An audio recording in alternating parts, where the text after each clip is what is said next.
eyes on the way I vibe when I walk into the room. Wind blows underneath the soles of my brand new pair of shoes. I got the attention, I'm on a mission. No sweat in the way I step, I got a fresh new attitude. Oh my, my, my, oh my, my, my.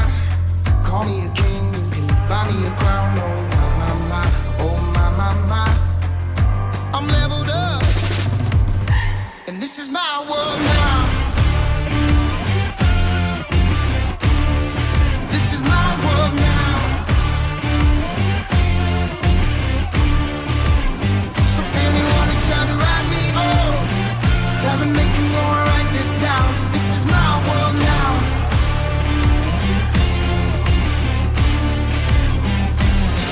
New look, got the ladies shook. New watch saying it's my time. These magazines wanna feature me, cause they know I'm on the rise. But the attention, I'm on a mission.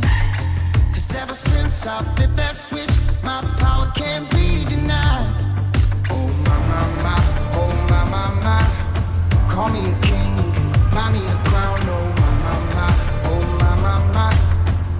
I'm leveled up, and this is my world now.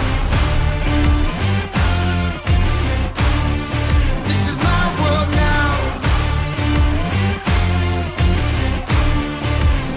So anyone who try to write me off, tell them they can go and write this down. This is my world now.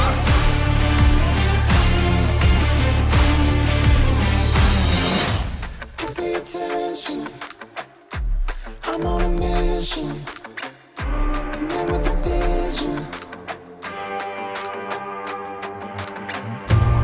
Got a passion, making it happen. Ready for action.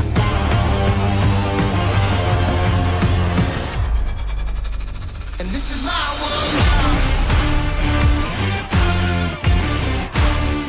This is my world now. So anyone who try to write me off, tell them they can go and write this down. This is my world now. So anyone who try to write me off, tell them they can go and write this down. This is my world now. And this is my world now. And this is my world now. And this is my world now. This is my world now.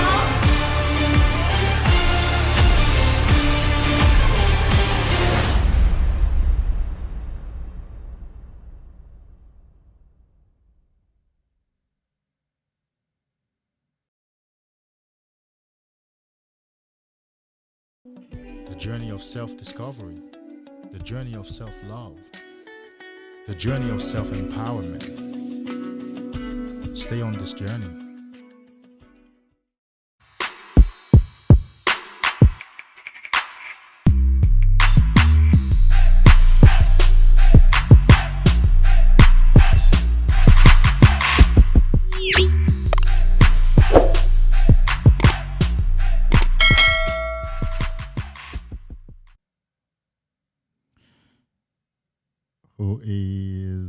Who's in the house? No, not November.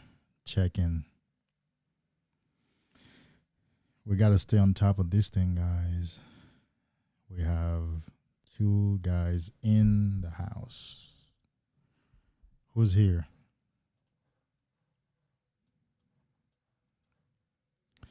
Just trying to provide some encouragement to somebody. Just trying to be useful and helpful to somebody tonight. Because I know I might save somebody from busting a nut tonight. That's my goal anyway. That's it. That's my goal. Man, every time I make a video, every time I come online, my goal is to just keep one guy from losing himself tonight. Just to keep one guy from losing his power tonight, the essence of who he is. Just one guy, one man.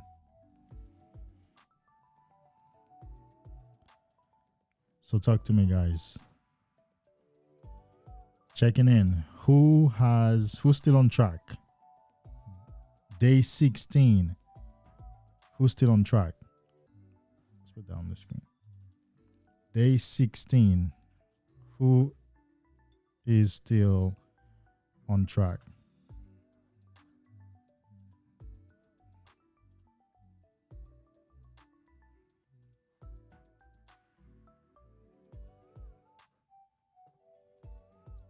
Who's still retaining?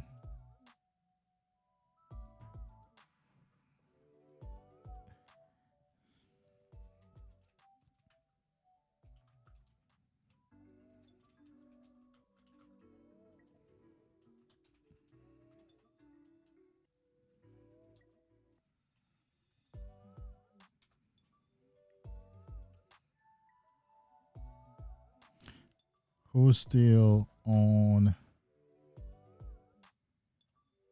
track? Day 16.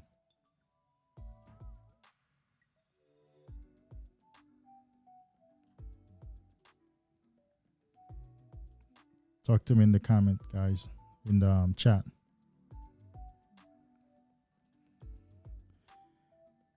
Wave King. Going strong. Awesome.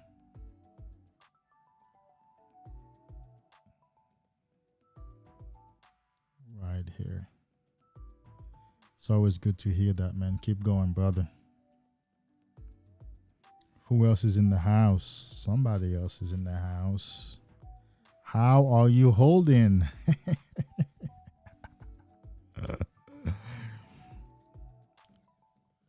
It's day 16. Chevion Production. Hey. It's all good, man. Just continue the journey.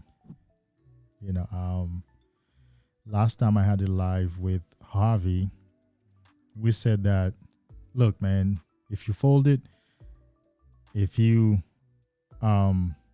relapsed, start the next day and then complete 30 days in December. Yeah. Just start the next day and complete 30 days in December. That's it, man. Yep. Look, man, we're doing this for ourselves. We're doing this to be the best version of ourselves. Yeah, I got you. You know, we're doing this to be the best version of ourselves. And so no matter what happened, we can always go at it again. Hi there, brother. Thanks for everything you are doing. Thank you. I appreciate you, my brother. Thank you very much. Thank you for stopping by. I appreciate you. Thank you, Albert. Archangel Dave. Yo, what up? What's going on? You folded? Are you on track with not November? It's day 16, so it's more than half. It's one day over half. So where you at? Look, man, like I always say, and I just said it, my goal is to keep one man from losing his essence tonight. I was just on the phone with a client. I actually just got off and decided to go live, right? And I told him, look, man, you call me or text me anytime during the week before our main phone call between our main sessions. Because if you talk to me, chances are your energy will change.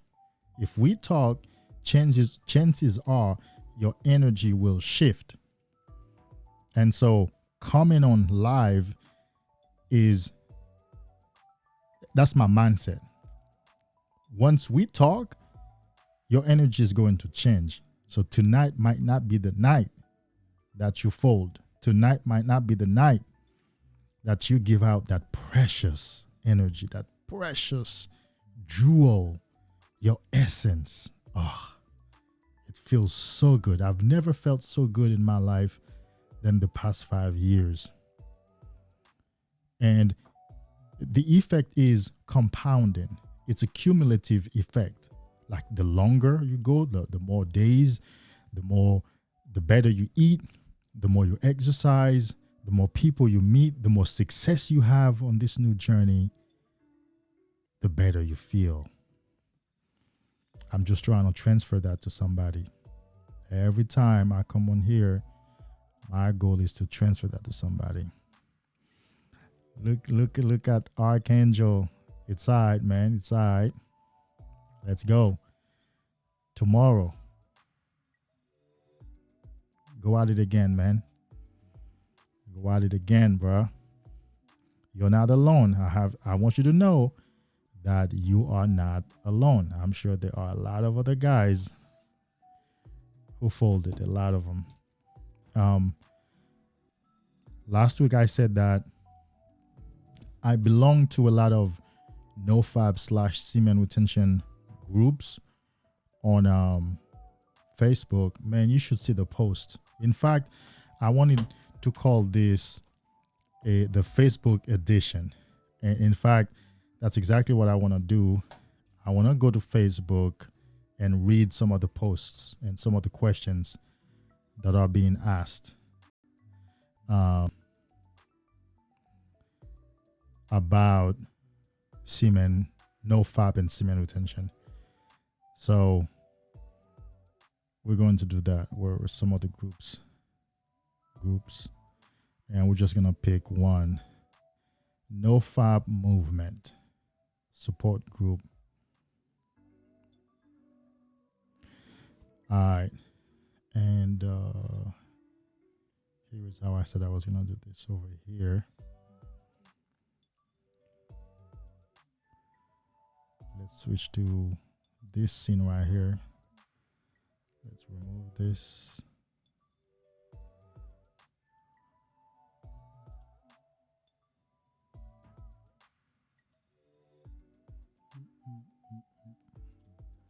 Give me a second, guys.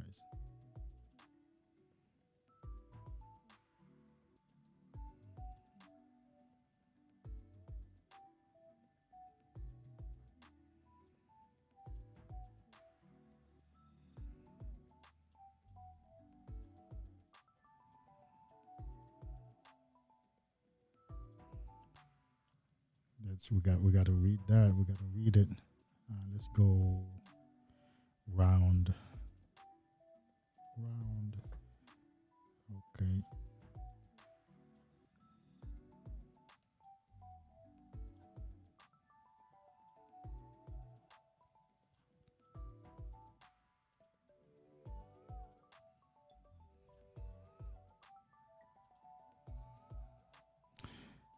There we go.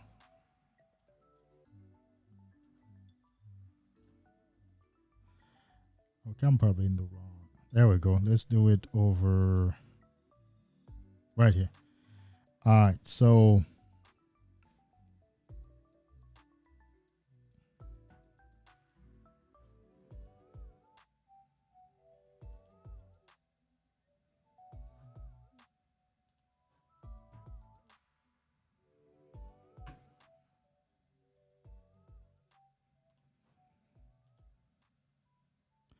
all right, so let's read.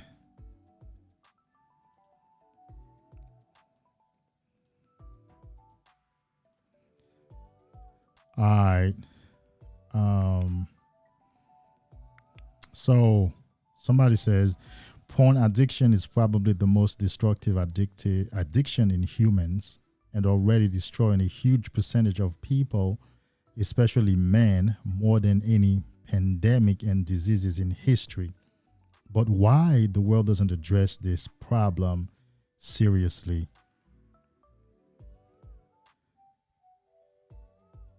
I was a slave to this madness for how many years, and the impact on my life was very terrible. After quitting porn, I was very angry when I finally realized that more than 10 years of my life was stolen. I never felt so free in my entire life until right now. Let's protect our real masculinity, brothers, and let our male spirit handle our life. Now, this is a great post. Is it clear to you guys? I'm hoping. But this is a great post.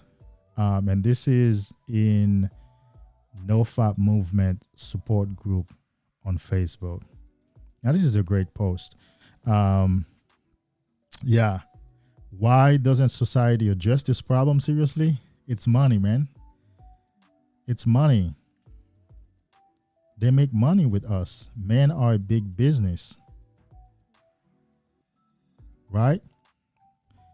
Men are a big business. There's no need to address this problem. Of course not. It's there to make money. Let's find I want to find a post about, no, not November, like some sort of, there you go. We're starting today. Hashtag stay strong. Hashtag no fat brothers. Hey, what was your name? Archangel. Yeah. Like I said, you're not alone. Somebody else folded, right? Chevion Production is still here. So you're not alone. Here is somebody. We're starting today. Hashtag stay strong. Hashtag no fat brothers. There we go. Here was another one. Hey, if you guys here, are you here? Let me know that you're here, okay? So here's another one. I am tired of starting over on NoFap, so that going to a reason to stop for good. Okay. I don't understand the second part, but the first part definitely. I am tired of starting over on NoFap. Now, these are the reasons why I make videos. These are the reasons why I come online. It's desperate out there. It's desperate out there. Day 34. When could I be in flatline? You're approaching flatline.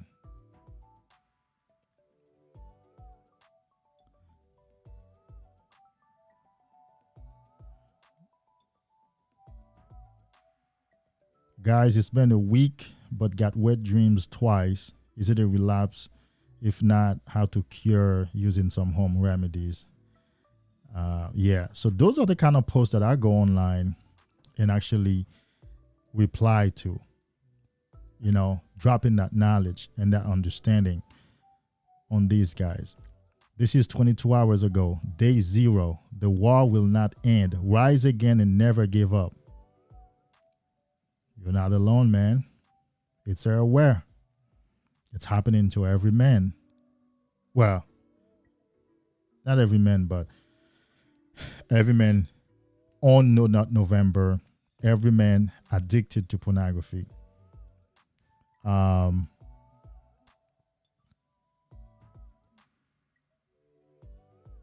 Yeah, so it's not, and that's the second group, right? Let me go into another group. Here is NoFap Lifestyle. There we go. That's my video there. That's another of my video. That's not my group, but I post my work there. That's another one. That's another one.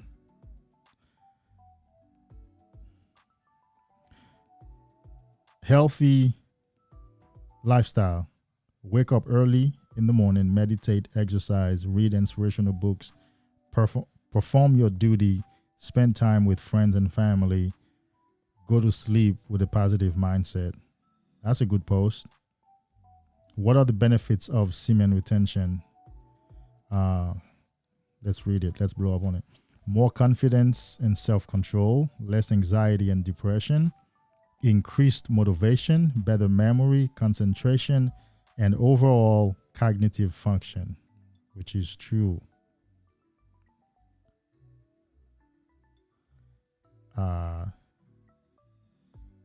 We have another one. But anyhow, that's what I wanted to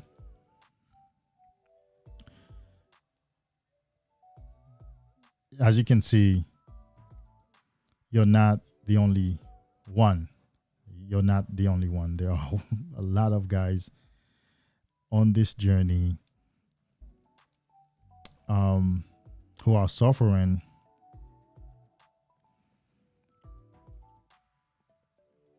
on this same journey. We're all in the same boat. Yes, indeed. Yes. And so, it's heartbreaking. It's heartbreaking, actually. But what I do want to tell you, though, it's doable. It's possible. It's possible to live every single day where porn is not a major obstacle in your way. It's possible.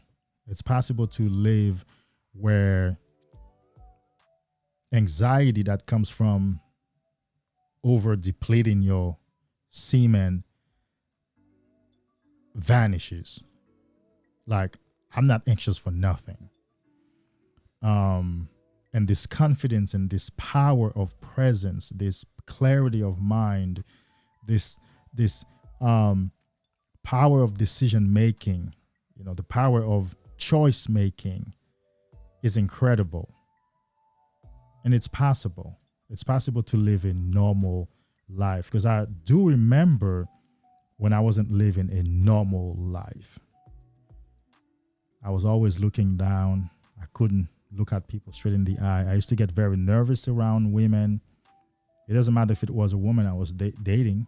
I would get very nervous and defensive because I was hiding something, because I wasn't myself.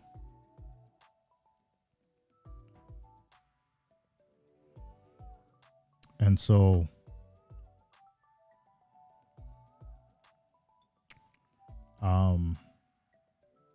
but it's doable. So keep going. That's why I'm here, to encourage you.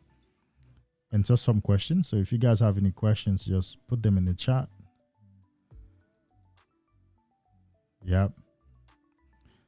To encourage you and be an example, instead of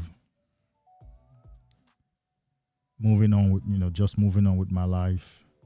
I'm here.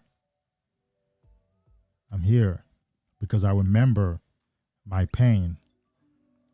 I remember my hurts. I remember my issues, man, on porn. I remember my issues, bro. And that's why I'm here. That's why I'm here. That's why I've created all this. That's why I go on live at 10 p.m. instead of winding my day down to go to sleep. But I had a beautiful day. Worked out for about 2 hours. I had 2 coaching sessions. I'm still in great spirit. So really the next best thing to do is to talk to you guys, is to leave some inspiration, is to touch base with somebody, is to keep a man from losing his essence tonight. That's one of the best things that I can do for the rest of my night before I go to bed. Not checking social media. It's a whole bunch of notifications, but I won't check them until I'm done. And it's fulfilling to do that, because I remember when I was recovering, we didn't have this amount of information online. We didn't. NoFap was just coming out as a community. What is it? YBOP, your brain on porn, was just coming out. That Reddit was just starting out with the NoFap thing. There wasn't much information. I wish I could go on YouTube and catch it live at the moment I'm on YouTube. Perhaps that would have saved me the night. But that wasn't the time. That was 5 years ago. That wasn't the time. You know, now we have so many channels and guys. You can catch another live, no FAP semen retention related live. I'm sure you can. So my goal was to do this every once in a while, to make contact with you. Tonight might help you, and especially if you relapse today or yesterday, you're on the chaser effect. You're feeling that pressure to go back to it right away. So when I make contact with you and I transfer my energy to you, hey, you might just go to sleep tonight and not do it. That saves you one day. That leaves some energy in your body. That's all we want, man. That's all we want. It's crazy out there. So who else is new here up? So it's crazy out there. So who's new here?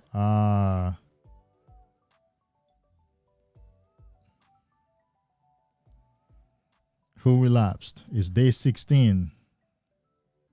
Check in. Let us know where you at.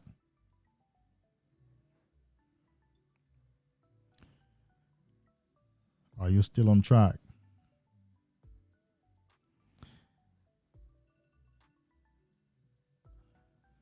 Albert, let's see. Let's put down the screen. Listen to this, man. All of you young blood out there. Listen to this, man. All of you young blood out there. Save your seed. You won't regret it. I'm walking around with more vitality and magnetism even at my age. Just turned 59. This is real. 59. Man, more power to you. More power to you at your age. Because I've said, you know, I don't know. I haven't really talked to older guys like that. I'm 40. I think I've talked to a 53-year-old. Man, he's in the gym. He's working out hard. He practices semen retention actually, but not from no FAP. He's a personal trainer. He thinks that's the best thing to do. He keeps his energy, trains people, trains himself. And every once in a while, he might get a good looking chick and stuff like that, but he practices semen retention. So although remotely, you're probably the oldest man I've talked to, who I've come in contact with on this journey, and more power to you. And it is true that at my age, 40, I feel, well, that's the best I've felt, better than when I was 22, 23 years old. That's the best that I've felt. And, man, I see my personal trainer at 53 years old. It's crazy, you know, with this energy in your body, your vitality renews. Yeah. So thanks for being here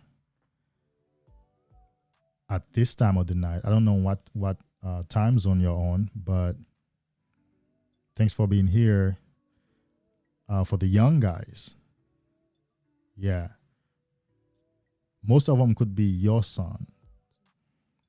Because my analytics say, really, the oldest age group that watches my video is 44, like between 30-something to 44. But that's a very small percentage. The majority of them are 18 to 26, like a huge portion of my viewers. So really, we're doing this for the youngsters. We're doing it for them. I like to say there are more men on semen retention out there. There are more men enjoying the benefits of this journey out there. But you know what they're doing, Albert? They're living their lives. They're doing business, being good husbands or boyfriends or whatever, however they're living their lives. They're just doing that. They're not out here passing on the knowledge. And of course, it's not like I'm saying they have to. Everybody has their, different calling. But there are more guys on this journey than we account for online. Because I've met men who be like, oh, I've been doing this forever. I always think that's the thing to do. And when I do it, I get more energy in my body. I'm more focused, and that's what I do. But they're not online. They don't know about no-fap. They don't know about semen retention. It's just something they do naturally. If that weren't true, we wouldn't have this amount of successful men in the world, because we know it's hard for a man to be successful while addicted to pornography and masturbation. We know that for sure.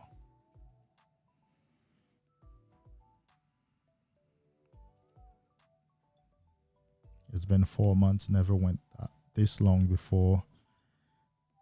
Avid bodybuilder since my 20s. Great. Your channel has helped me many times to stay strong. Congrats to you, bro. Thank you for reporting that back. I appreciate it. Yes, I appreciate that. And I'm sure that has skyrocketed your bodybuilding. And I like that. It's an avid bodybuilder. Like I like to say, I'm an avid reader. Like I eat materials, reading materials. Even if there's a video on it, I'm like, is there a book on it? Is there an article, a blog post on it? I want to read it, although I just watched the video. Yeah. I recently became very serious about my fitness. So I've been in the gym since 2009 or 10, but only this year, a few months back, that I got very serious. So I got a personal trainer, and I've seen a lot of progress. It's working. That body's changing. Of course, I feel better. My voice has been getting so deep, like almost the day after my workouts. Like I worked out this afternoon. When I wake up tomorrow, it's gonna be like I'm gonna have to clear my throat. It's like because, and of course it's the testosterone and the presence, the power. It's amazing. So I'm like, I waited this long to start this, to get serious about this, but then I could not have gotten serious about it. I was a jerker. I was jerking off. I mean, how could I have been serious? How could I have been serious about anything serious in my life? I was just watching porn and losing my essence. So this is the right time. So congrats on your 4 months. 120 days is what's the word? Instrumental. Is instrumental because that's the time frame that is determined where your brain will have rewired and therefore become back normal. Where now you can look at women. Well, hold on. Perhaps you mean 4 months semen retention without no fap. I don't know. Or no fap. Because a lot of times I want to make sure that I never associate the two, because I know some men who practice semen retention, but they were never addicted to pornography. Okay. So, but I'm definitely sure this is 4 months of semen retention. So more power to you. And let's keep going. Trip it drip. We in the building, checking in. What's your status, bro? What's your status, bro? Day 16, is still on track? Hold on. You're still on track? What day are you in? This is day 16 for the No Not November challenge, but what day are you on? You yourself, trip it drip. Talk to me. But yeah. Now, Albert, you could see why the sex is so prominent. Not only it's a primal urge in us, we know that, we agree, but of course the world, being the governments and businesses use it, of course women, to take advantage of men. If you can control your sexual urges, you are arguably a free man. And arguably here meaning that if you are physically incarcerated, someone might argue that you're not free. Okay? Or if you are in a certain location, someone might argue that you are free to the extent of that location, right? But in your spirit, in your mind, you are a free man. You make different choices. You're happy, joyful, impactful. You make less mistakes, if any at all, because your intuition is high. You understand what's coming. You can have a sense what's in the background. You can have a sense what direction your life is taking. You see people's motives, or people's motives come to you. You read between the lines. You hear what they're not saying. You see what they're not writing. And so, how could you take advantage of a man like that? Near impossible, right?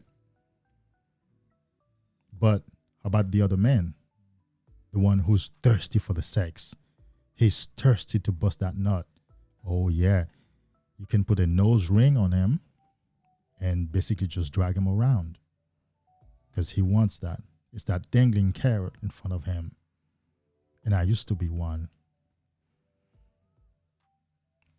So a man who on this journey is potentially a free man and a powerful man. I respect a man on semen retention. I'll be honest with you. I respect that man. Not only I know what the journey entails and I know me, I respect that man. If you can decide to willfully and willingly control your sexual urges for the not simple fact, but for you to feel better about your life, about yourself, man, you're a powerful man. You deserve respect. I respect you. I have a 31-year-old. He's been on my show twice.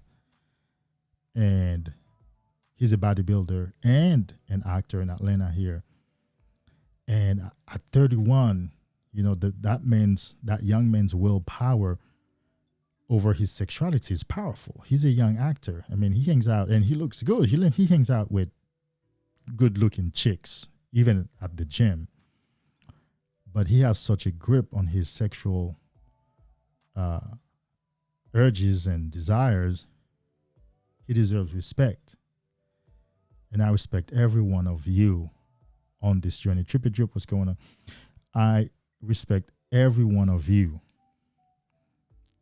Even for just being here, because there are so many videos you could be clicking on, so many lives on stupid shit that won't serve the purpose of changing your life.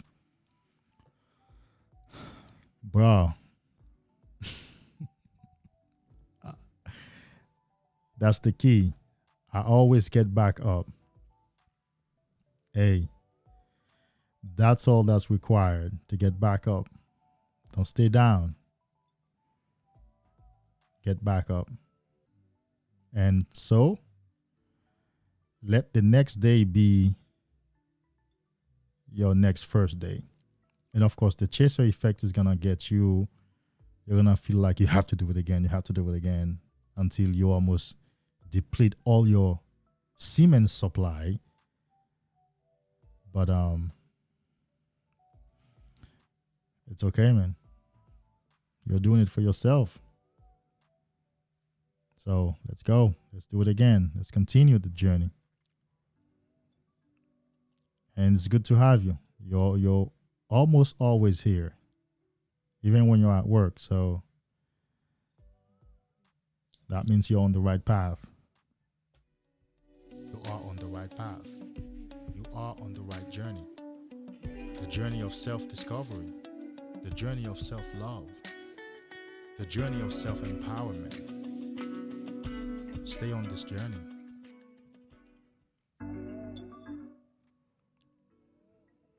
Yeah.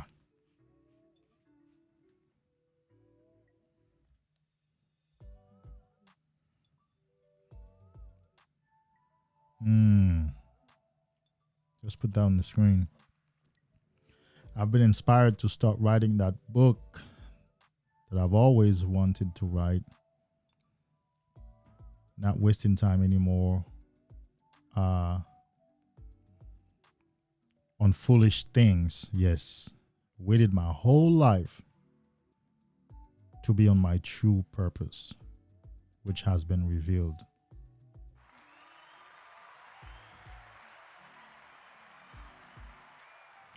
That deserves an applause.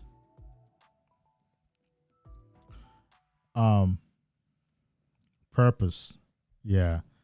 When I talk about purpose here, the young men don't even hear me. I'm telling you that they don't even hear it.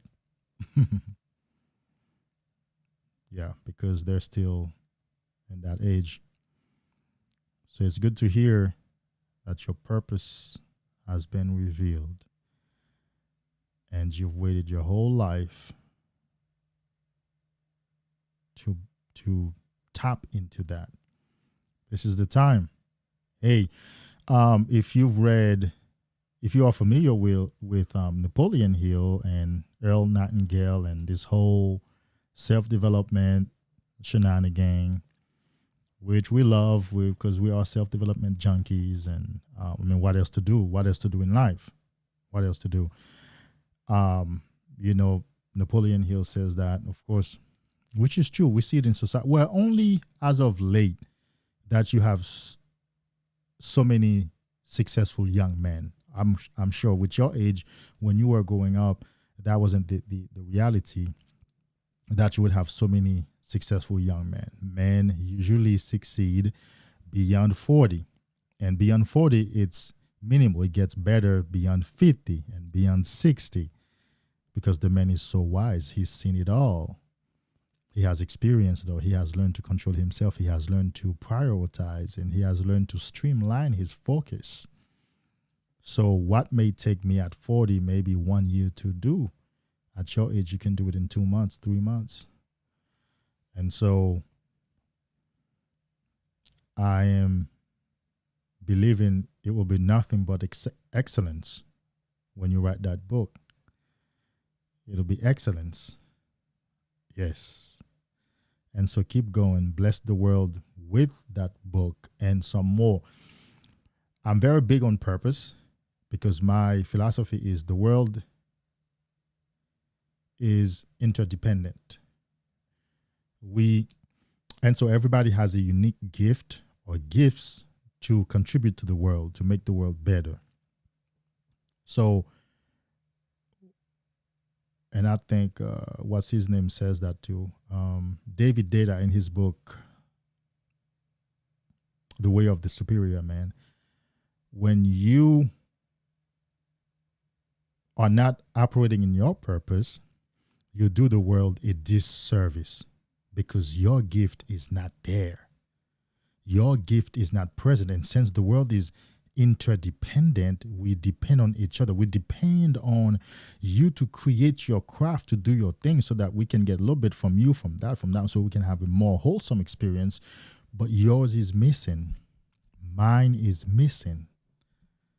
Imagine if I weren't here doing that. Imagine I just had 2 coaching sessions, and if I weren't doing this, so who those 2 men, and I was 3, one of them postponed, who would they be talking to? Who would be having this conversation behind this camera? Of course, there's somebody else out there, but he's accomplishing his purpose. So stepping into our purpose, for those of us who are purpose-driven and purpose-minded, is very important because we get to contribute. Now we stop being consumers. We are now contributors to society. And it's a different feeling. So kudos to you, Albert. Trippy Drip, what you talking about? It's always that third and fourth day. Yeah. You might need to book a consultation with me, man. Yeah. Or a lot of times you probably all you need is probably just 1 month of coaching. Like 4 sessions. You ain't gotta have a recurring it doesn't have to be 3 months or 5 months. It could just be 2, 3, 4 sessions just to get a good understanding of what's going on. Why is it that you can't go past day 4? So do that. Here's a link and some other things. Or you can go to Patreon too. Just throwing that out there. You might just need that one idea or that understanding and a couple of practices to help you to, if you implement those, they will help you to get past that demon in the way. That's a barrier. It is a barrier if you can't go past those 4 days. But you're always here, and it's good that you're always here, and that means you are always on the journey. It's better than not being on the journey. And so, let's keep going. Let's keep going.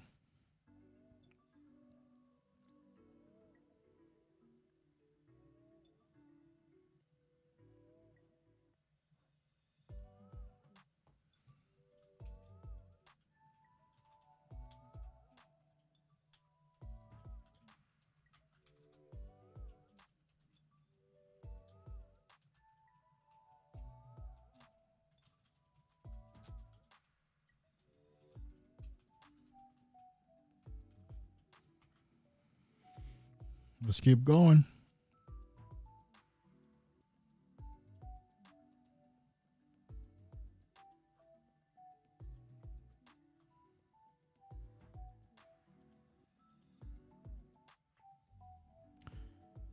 Here is a Patreon link. Any one of you interested in working with me one-on-one, Hold on, I'm tired, so I'm speaking softly. Let me increase that gain on this mic.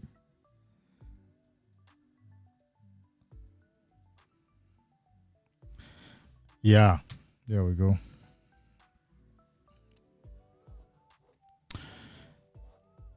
I wish more guys would come on and have that check-in. It's day 16. I know.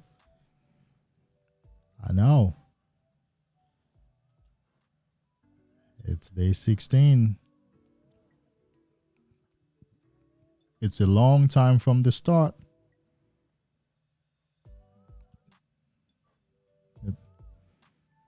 Chevion. What screws me up with the process is the mental fog. Yeah. It clouds your vision. It clouds your thinking. Yes, for that moment, you're living in a different space. Basically, that's what it is. You're living in a different world. Yeah, you're not interacting with this world. You're interacting with the pictures, the images, the sounds, and the loss of energy that you're experiencing. That's what you're interacting with. Yeah, that mental fog actually takes you out of this 3D reality. You're somewhere out there. And it takes a couple of days to come back and connect with this reality. Yeah. You're right.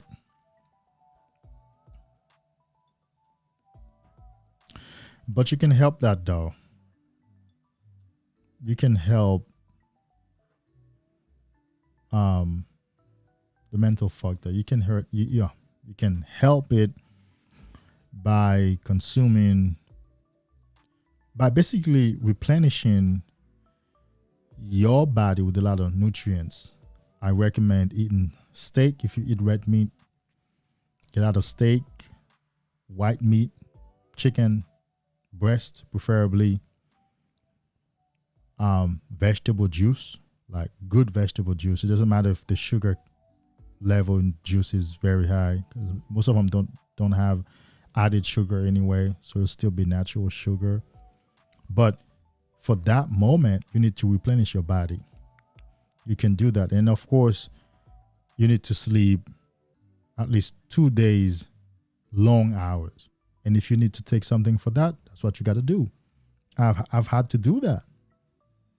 I've had to take sleeping aid off the counter, of course, to help me get a good 10 hours of sleep. I bet you'll wake up differently. I bet you if you spend 2 days eating some good steak, some good chicken, baked potatoes, pasta, vegetable juice, fruit juice, and then you have 2 nights of 8 to 10 hours of sleep, you will expedite the process. You will have expedited the process. Trust me on that. You will expedite the process. So, but if you continue your life as usual, eating fast food, which has no nutritious value, and you drink no vegetable juice, you eat nothing differently, and you're sleeping the same amount of sleep and go to work and get tired, you're going to spend a long time in that mental fog.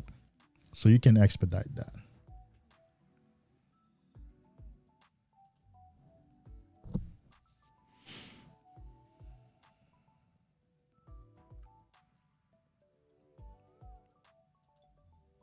Facts. Yep.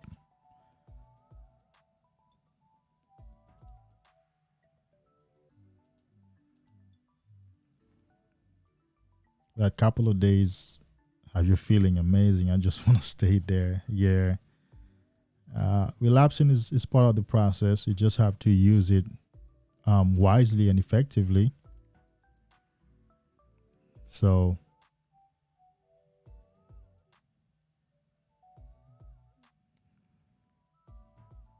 yeah.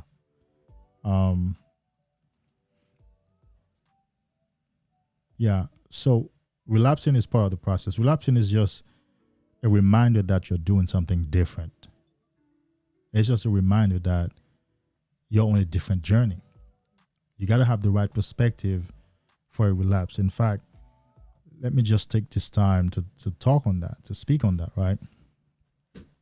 A relapse, the right perspective of a relapse is it's a benchmark. It's telling you where you are on this new journey. First of all, it's telling you that you're doing something different. And second of all, it's telling you where you are on that journey. And so when you were on PMO 24/7, there was no relapse, right? You didn't talk about relapse because you weren't abstaining from anything. You weren't holding back from anything. That was your lifestyle. So really a relapse is only saying you fell off the new lifestyle. Nothing to cry about. Not you guys, but nothing to get upset about, because that's what I used to do too. Nothing to get depressed over.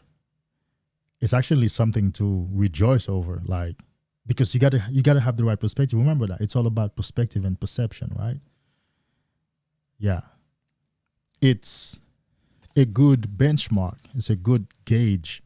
It tells you what it is that you're doing. It tells you that you're doing something different. It tells you where you are on the journey. Part of that philosophy is you have to learn from it. If you learn from that relapse, then you have capitalized on it. For example, what do you need to learn? Well, you need to learn what led to the relapse. So what triggered you? What environment did you go to? What stimuli did you look at? What picture, what video, what sexual conversations did you have with your friends or whatever? Or what thoughts that crossed your mind that you did not take time to address? Did you edge? Did you tell yourself, I'm just going to peek, but I'm not going to jerk off? You know that's self-deception, right? So, were you stressed? Were you down? Did you drink alcohol? Did you smoke? Those things are going to impair your judgment. They're going to impair your cognitive functions. And once your cognitive functions are impaired, once your prefrontal cortex, which is your rational brain, is impaired, you're going down. So once you learn and you collect all this information from a relapse, boy, you'll be so empowered for next time, because you will know, okay, this particular thing, I need to watch it. It will lead to relapse. For example, I had to cut alcohol for about 2 years when I started my journey, because when I had alcohol, oh yeah, it was a go. I was going to relapse because my judgment was impaired and my willpower decreased. The same thing for sugar, high amount of sugar, like having a cappuccino or mocha latte or something like that, and the sugar was high. I remember I used to buy those things from Dunkin' Donuts. Man, I would be hyped. Oh, yeah. Yo, what's going on? And then just go home and jerk off. And so I had to go through a sugar detox, take a break from alcohol. Of course, that included social media. Basically, preventing yourself from getting exposed to sexual stimuli. Because remember, the brain is like a computer. It's always drawing the most conclusive idea for you. So if you put some stimuli in, some images and sounds, so the brain is saying, okay, so then we have to do something with this. Because remember, every impression must be expressed. So everything that comes in must go out. That's what we have. That's what I have to believe. That's why we have the expression garbage in, where you already know garbage out. And so I don't watch television, but arguably, no offense to nobody who does, I don't think there's anything good on television. That's me. Last time I watched television, live television, that is, was in 2004, right? But it's hard for me to date a woman who watches television all the time. Because for me, garbage in, bitch, you're going to put that garbage back in me. You're going to put it in the relationship. And I have experienced that. All right, let me get off that TV thing because it's controversial. But what's not controversial is the garbage that's coming out of the person who watches it. Anyhow, let's move on. I do want to move on. But impression and expression. Whatever is impressed upon you, whatever you put in, that's an impression. You impressed it. It's being pressed upon you. That thing must be expressed. It must be extrapolated out of you. It must be drawn out of you. Okay? So you put these images, you're watching City Girls and Nicki Minaj and Megan Thee Stallion and Cardi B. You're impressing yourself with sexual stimuli. That shit wants to come out. And you know how it comes out? Yeah, with your meat in your hand, busting a hot load and feeling like shit afterwards. So you have to learn from your relapse. If you've learned from your relapse, you have capitalized on it. Let's move. Let's keep going. Let's move on.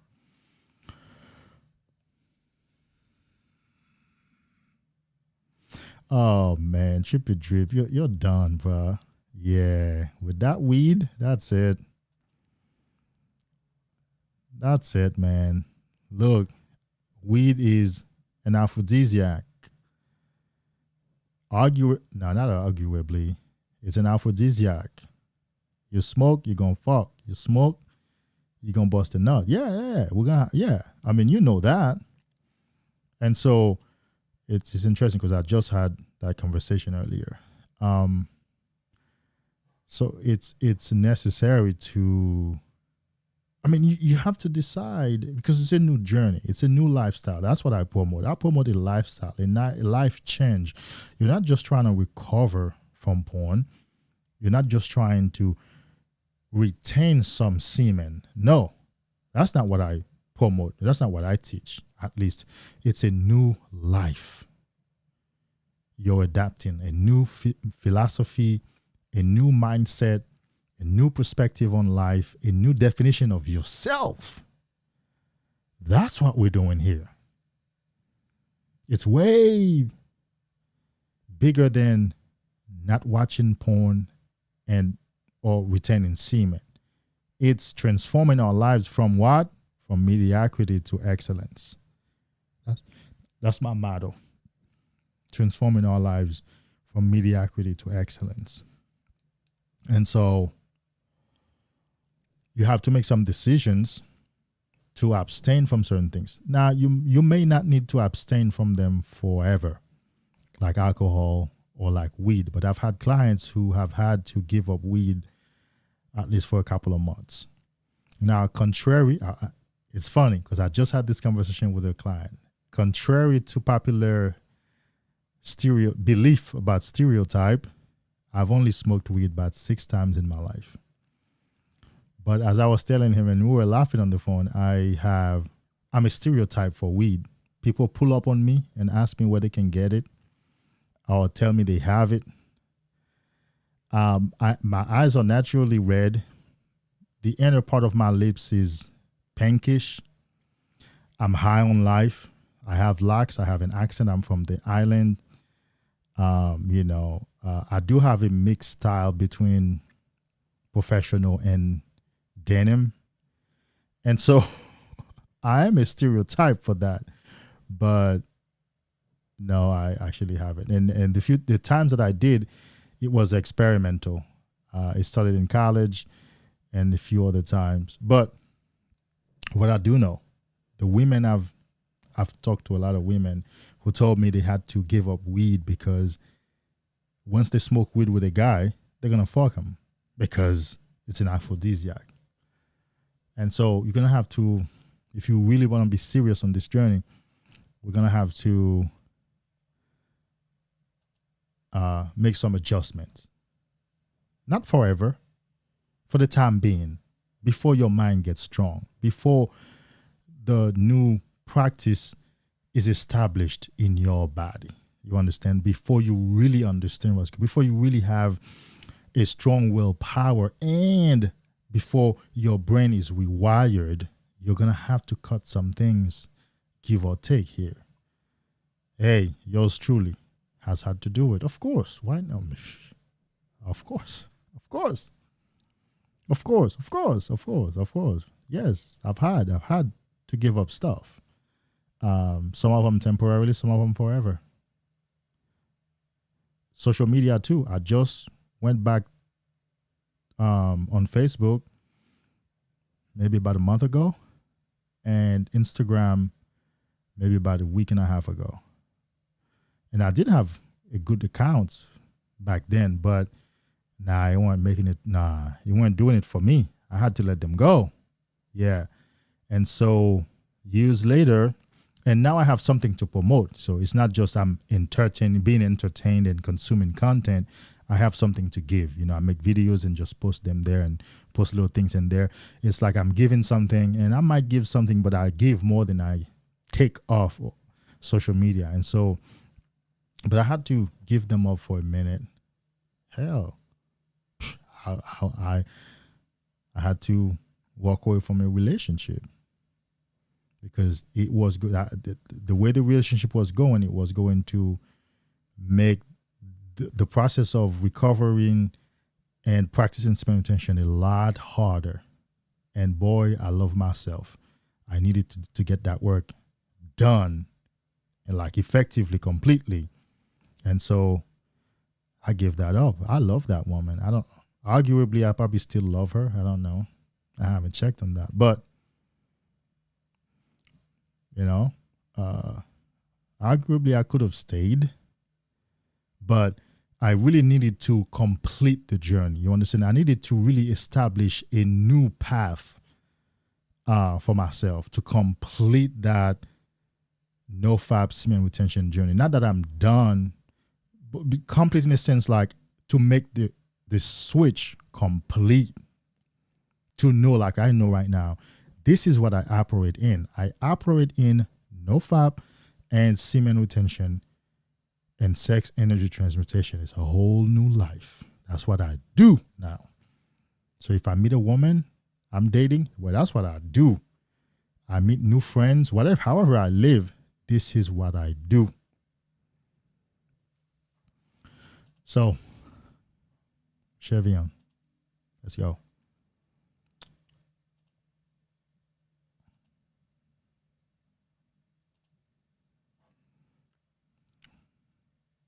Bro, I've been off the smoke and drink for about 4 months.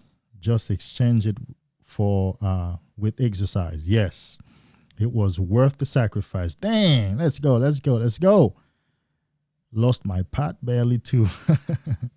You'll feel, what's this? All right. You'll feel like a demigod when on no fap and semen retention and sober. Yes. It's true, man. And you deserve an applause. You do deserve that applause for doing this, man. It's necessary. We have to, and keep this in mind, guys. Whatever you're doing, you're always engaged in an exchange. You have to give up something for something else. You can have your cake and eat it too. You have to give up something for something else. You have.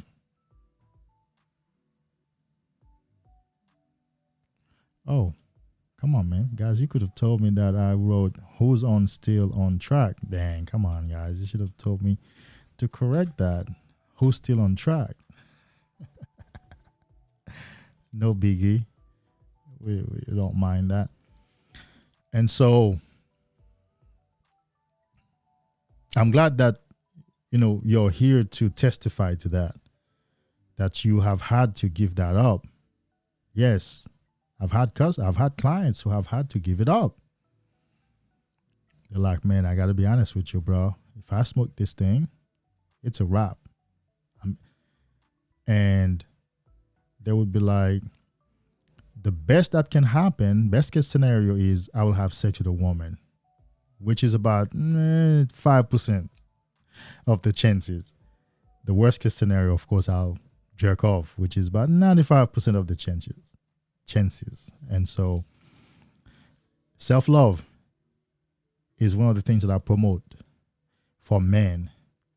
When I was growing up, self-love only applied to women. But this is a different world, though. Thank God for that. Self-love. If you're gonna love anything and anybody in this world, let it be you first. I mean, obviously, but you may not want to do that if you've been religiously conditioned that you should put others first. And anyhow, but nah. You love yourself first. You put yourself first, because without the love of yourself and and you coming first, you can't help nobody else. Do you know the majority of problems in romantic relationships is because one or both individuals don't love themselves? So then they don't know how to love the other person or how to receive love from the other person. And so they self-sabotage and sabotage the relationship. But when you love yourself, you know what you won't put up with.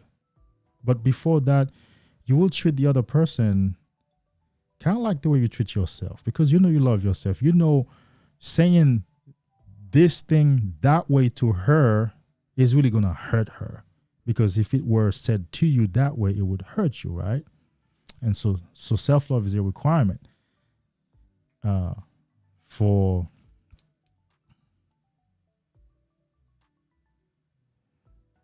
here is a question from Archangel Dave. You're still here? Yeah. Now like I said, I've only smoked weed 6 times, and it was experimental each time. And I've decided that maybe that's not something that should be part of my life, at least right now. So I can't really speak so much from experience. Well, I do have the data from the times when I smoke, but anyhow, but the amount of people I've spoken to, whether clients or individuals, acquaintances, colleagues, you name it, they've always told me that weed is an aphrodisiac. In fact, even in porn, I've watched some videos where the couple would smoke weed first and then they would bang, and they would go a long time because it makes guys last longer. It makes the sex the more powerful. Now, here's the reason why, another reason that weed would affect your journey. Well, your judgment is somewhat impaired, right? So let's say for some people, depending on the strain they smoke, they feel calm, quiet. But with that calmness also comes a lagging willpower, a slow reaction,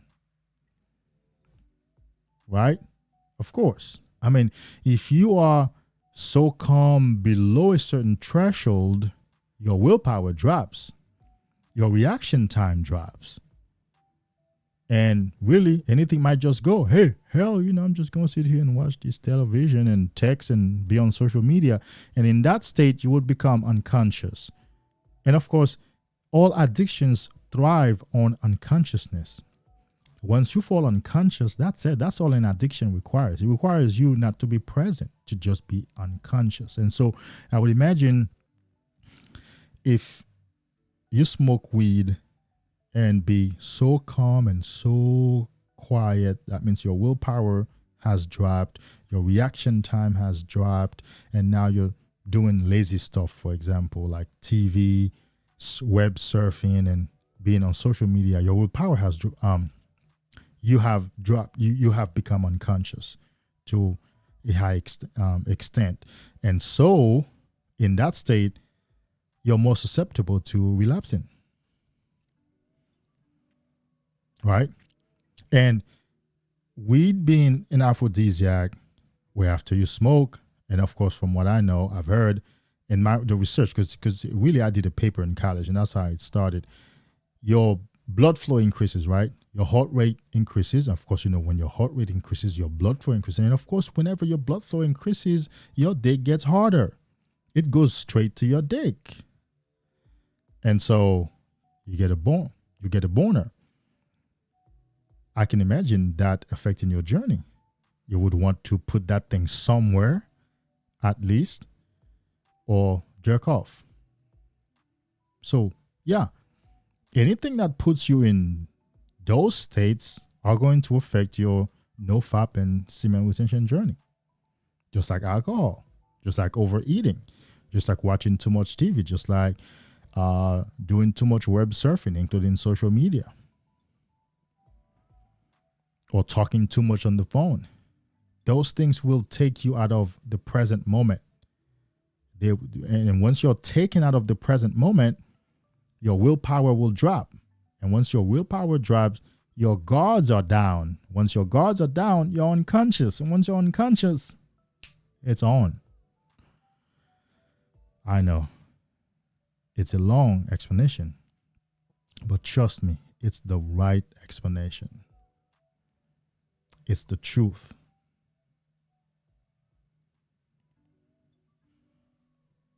Facts. There we go. Yeah. Yeah. Let me tell Caleb, does edging, wet dreams, and pre-com count as relapse? Here's what I've said.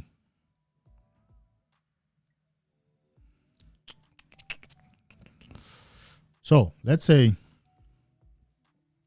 well, I mean, if you edge without busting a nut, you might relapse. So relapsing, right? What are we relapsing from? Let's ask that question first. So let's add that. Relapsing only means you go back to the original activity that you want to stay away from. So let's define what that activity is first. Because between nofap and semen retention, there are a lot of activities in between. So a relapse on nofap is you watch porn. Right? You watched it. You looked at it because it does have an effect on you when you watch it. So we're not saying not to watch porn because we don't want you to bust a nut only. No. We don't want you to watch porn because it does affect your brain, even whether you bust a nut or not. Okay? And that mental fog comes from that. So if you go back and watch, then you have relapsed on watching porn. If you're practicing semen retention, you edge and you bust a nut, you lose the semen. So you have relapsed on semen retention. Right? Now, a wet dream, I don't consider that to be a relapse because a relapse requires you to be present. It requires, not present, not necessarily present, but it requires your consciousness. A dream happens when you're unconscious. You've lost some semen. Yes. You lost the juice. Yes. But as per the definition of a relapse, like all the psychotherapeutic and psychoanalytical materials I've read in training, in understanding these issues, I think they would agree that a wet dream is not a relapse because a relapse requires you to be at least conscious. Like you need to take action for a relapse to happen. So, for example, an alcoholic, so imagine a recovering alcoholic sleeping and somebody pour some alcohol on his mouth. Did he relapse? I mean, of course you would say no, he didn't relapse. I mean, somebody pour some alcohol, he might taste it, but it's a funny, not really too good example, but you get the point. It illustrates the point, right? You would say no, because he was sleeping and he didn't do it himself. So, but you lost the semen. And of course, pre-com, that would entail that you're either edging or having sex with a woman. Of course, if you're having sex with a woman, there's no such thing as a pre-com. You're going to have a full-blown cum. So if the pre-com comes from edging, you have lost a little bit of semen.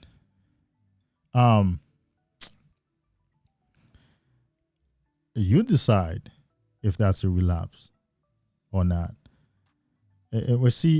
Definition is very important on these terms because a lot of times I have found that a lot of guys are confused as to what's going on. A relapse simply means that you go back to an activity that you wanted to abstain from, or you get off a track that you wanted to be on, which is essentially the same. So if you edge and bust a nut, you relapse on semen retention. If you watch porn and then even jerk off, you relapse on porn. If you had a wet dream and released, you didn't relapse on nothing because you didn't do it. It happened to you. You lost the semen, yeah. That's my best explanation. And I'm sure it has some truth to it. Archangel Dave, we must learn how to use these things instead of it using us. Absolutely. I mean, that's one of the biggest struggle of humankind, is to find that balance. We can't find balance, man. Human beings are bad at finding balance. We will always polarize in one extreme or the other. It's either we way out there to the left or way out there to the right. Nah, man, we want to be in the middle, bro. We want to be in the middle.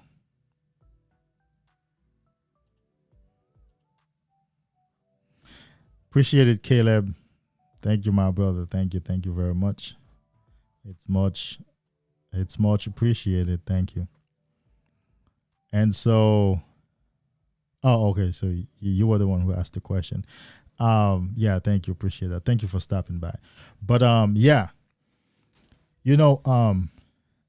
I tend to turn anything I'm involved in into a science if I'm serious about it.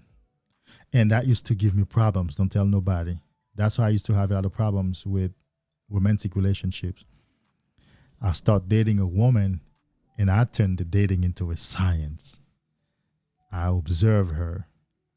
I come up with hypotheses and experiment and draw conclusions. Don't do that with a woman. It's going to hurt. Yeah, you can't.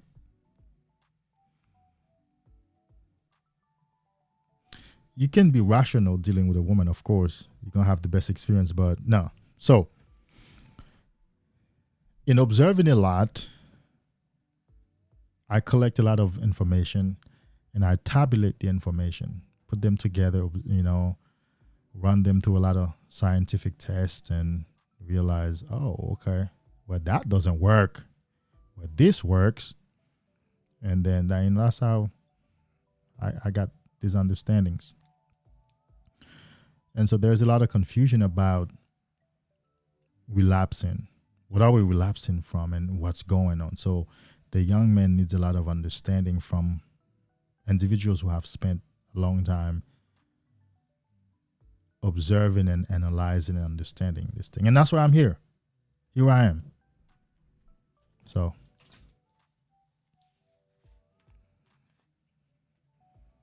Dave, what's up with these 11-11? 11-11 is already gone, bro.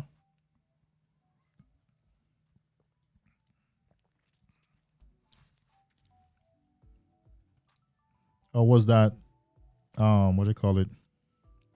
Was it bot text? Or did your phone just text that by itself?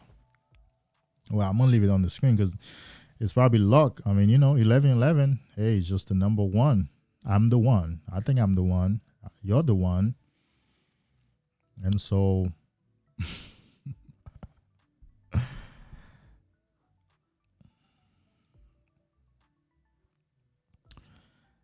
yes, we must learn how to use these things instead of letting them use us.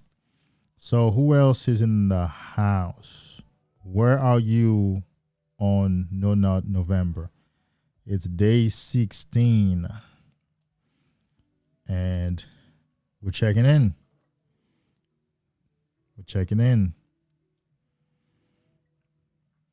It's day 16.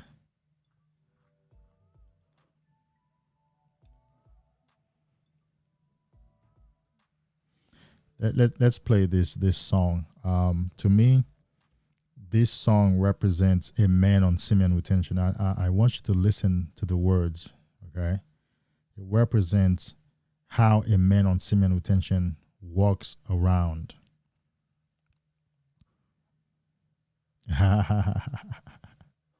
Chevian says, yeah, bro, me too. I treat it all like a science. This kind made me socially retarded. Are you an Aquarius or a Virgo? And if you have taken the MBTI, are you a INTJ? INTJ, and what else could be like that? But my guess is you are either an Aquarius, a Virgo, not so much a Gemini, maybe a Libra. And then if you on the MBTI, you'll probably be an INTJ. But yeah, you probably observe too much. That's why it makes you kind of like socially, I won't say retarded, but maybe awkward.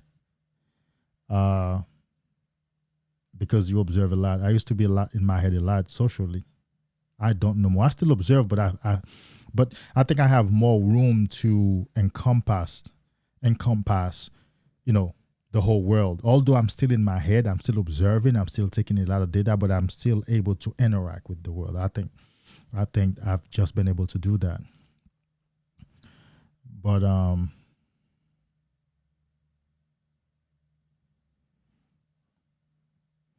I think I've been able to do that. I got you. I knew it. I know you're an Aquarius sun. Guess who else? Guess who else is an Aquarius sun? Of course, me. That's why you resonated so much. But don't do that in a relationship now. Yeah, don't observe her like that. No, don't. It's gonna hurt. I know it's tempting though not to do that. But I'm 40 and I've been married and divorced, and I've had some other relationships that didn't work. Now I'm not saying that was primarily the problem. No. But that accounted for a lot of the problems too.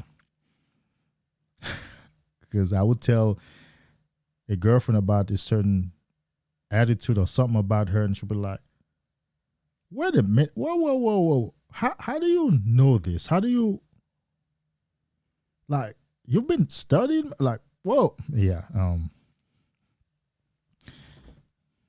I guess I still do it, but I don't communicate it, and I don't let it interfere with my feelings and the way I operate with the woman. I think that's better. It's a wisdom, I use it with wisdom now. So, ejaculation, the question asked by Archangel Dave. What are your thoughts on ejaculation? Is that the process of? So, let me look it up, right? Because we want to have the right definition so we can so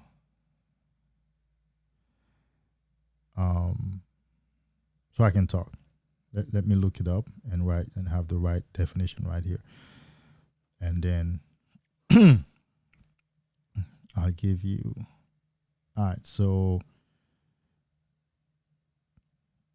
let me see if not this. Is it bigger? No, it's not. So never mind. I think right here. Yeah. So ejaculation is a term used to refer to releasing semen inside your body through your bladder instead of outside your penis. Ejaculation. The scientific term is retrograde ejaculation. Retrograde ejaculation. Hang on, let me go inside and read some more.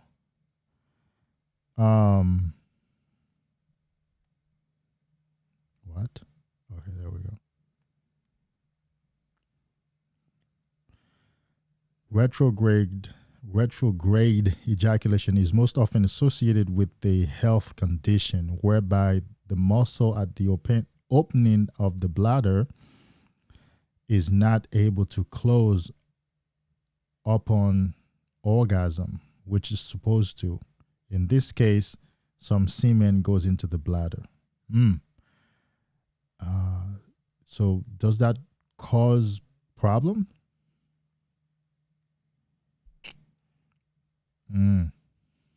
Well, that sounds like that can cause some problems to me. I've heard the term. I've never researched it. I've never looked it up. I don't really have a good understanding, even right now, as to what happens. It seems like it's a condition. No, not seems. It is a condition. But even by this little reading, it's a condition. So,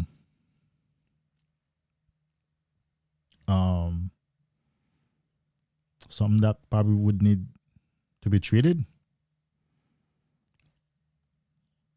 Yeah, I guess let's just, if it's a condition, then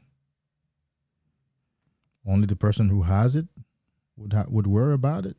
Like perhaps it wouldn't be something that happens to anybody retaining semen. I wonder if that's how you heard it. Like that's something that can happen to you on semen retention. Because it does say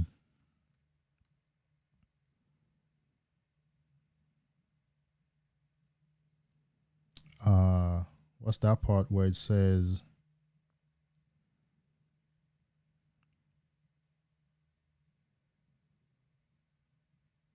the muscle at the opening of the bladder is not able to close upon orgasm.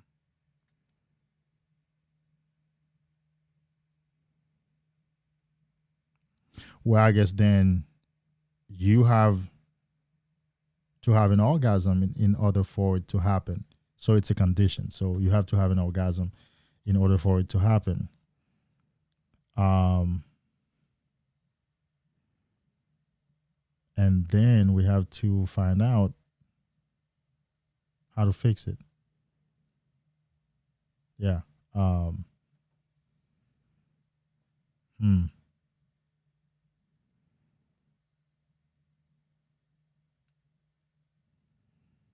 mean, if it comes back out, I guess no biggie. I haven't really heard of problems like that. I know guys worry about whether they're gonna lose their sex drive by not having sex. But if you're not gonna have an orgasm, hey, you're on semen retention, right, Dave? Hey, you're not gonna have an orgasm. So ejaculation, I guess, is not much to worry about.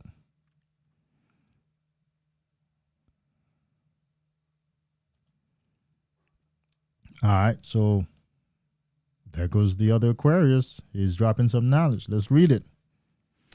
Yeah, bro, ejaculation comes from edging. I can imagine that. Well, I guess I've never really edged like that because, yeah, it's teasing yourself. I can imagine that. We're trying to manipulate our body to feel that sensation, but the semen build up, but the semen builds up and hurts the prostate. Been through that a couple of weeks ago, bro. And how does that cure itself? Does it just go away like blue balls? It just disappears? Or did you have to get medical attention?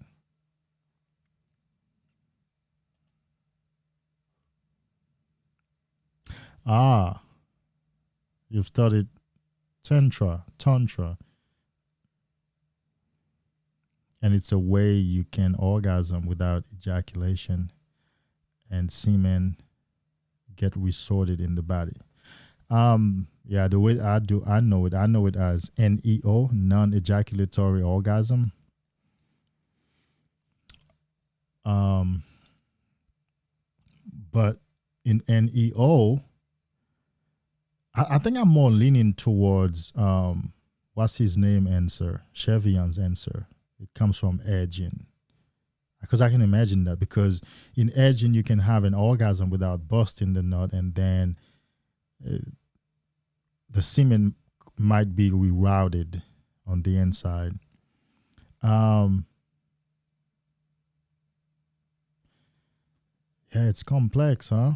But what I know in NEO, non-ejaculatory orgasm, is you have to learn the process, and that's what I've had to learn. There are so many exercises you have to learn. It takes a long time to learn to practice these exercises and have sex, have an orgasm, of course, without the release, and afterwards you feel electrified and powerful, even more so, because the energy stays in. And so whether that's the same with Kundalini, whether that's the same with the energy going up our spine to our crown chakra, perhaps, I guess that's another matter. But the energy stays within. Now, whether the energy goes out of the opening of the bladder, like it says here, I think that's probably more concerning than the practice of NEO. So, edging is not worth it. Too painful. Yeah, of course. Man, some guys, I mean, I think the few times I've edged, man, you edge and walk away and then only to just run somewhere and bust a nut, because it's teasing yourself. It's really stimulating yourself and not getting there. It's like watching porn and not jerking off. Eventually you're going to do it because the stimuli stays. They stay with you. They're still there. So Chevion, tell me, how did you cure the ejaculation issue? In fact, you're more or say something, help the brother understand what it is. Help him understand. Well, no, actually, he knows it because he studied it. Okay. So how did you cure that, Chevion? Does it go away like blue balls? It just disappears after a while.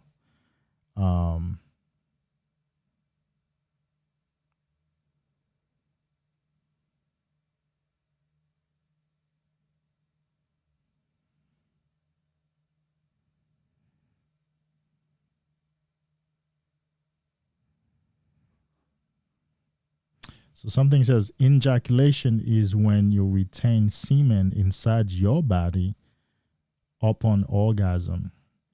You can learn to do it after some practice. Okay, so then that's the same thing as an EO.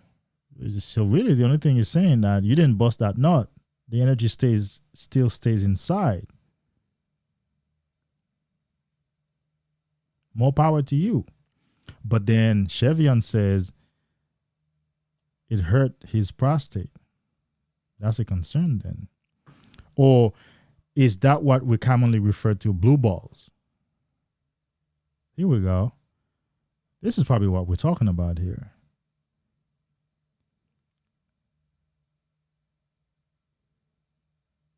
You didn't come. The energy stays inside. Now your balls are hurting. Here is the song I was talking about. Listen to the words, man. I think this song was created by a man on Semen Retention. I've had to license this song so I can use it in my production. Yeah, it costed me some money. Of course, it's available everywhere, but yeah. Listen to it. All eyes on the way I vibe when I walk into the room. Wind blows underneath the soles of my brand new pair of shoes. I got the attention. I'm on a mission.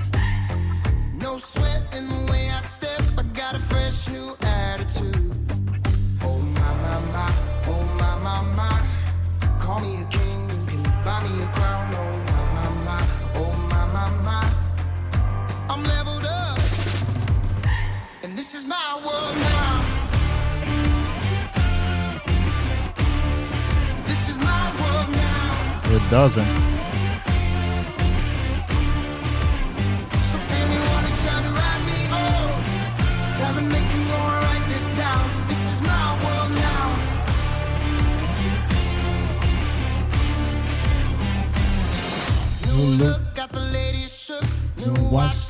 my time. These magazines wanna feature me, cause they know I'm on the rise. Yes. But the attention, I'm on a mission. Cause ever since I flipped that switch, my power can't be be denied. Oh my, my, my, oh my, my, my. Call me a king, you can buy me a crown. Oh my, my, my, oh my, my, my. I'm leveled up. And this is my world now. This is my world now. And so, yeah, let's talk about this, because I want you to have the knowledge. Yeah, the lyrics, man. You heard the lyrics, right? This is the man on Semen Retention, bro. New watch saying it's my turn. Yeah, I love it. Ever since I flipped that switch, my power can't be denied. For me, the way I feel is, ever since I've flipped the switch of semen retention in my life, my power has not been denied. It cannot be denied. It has to be acknowledged.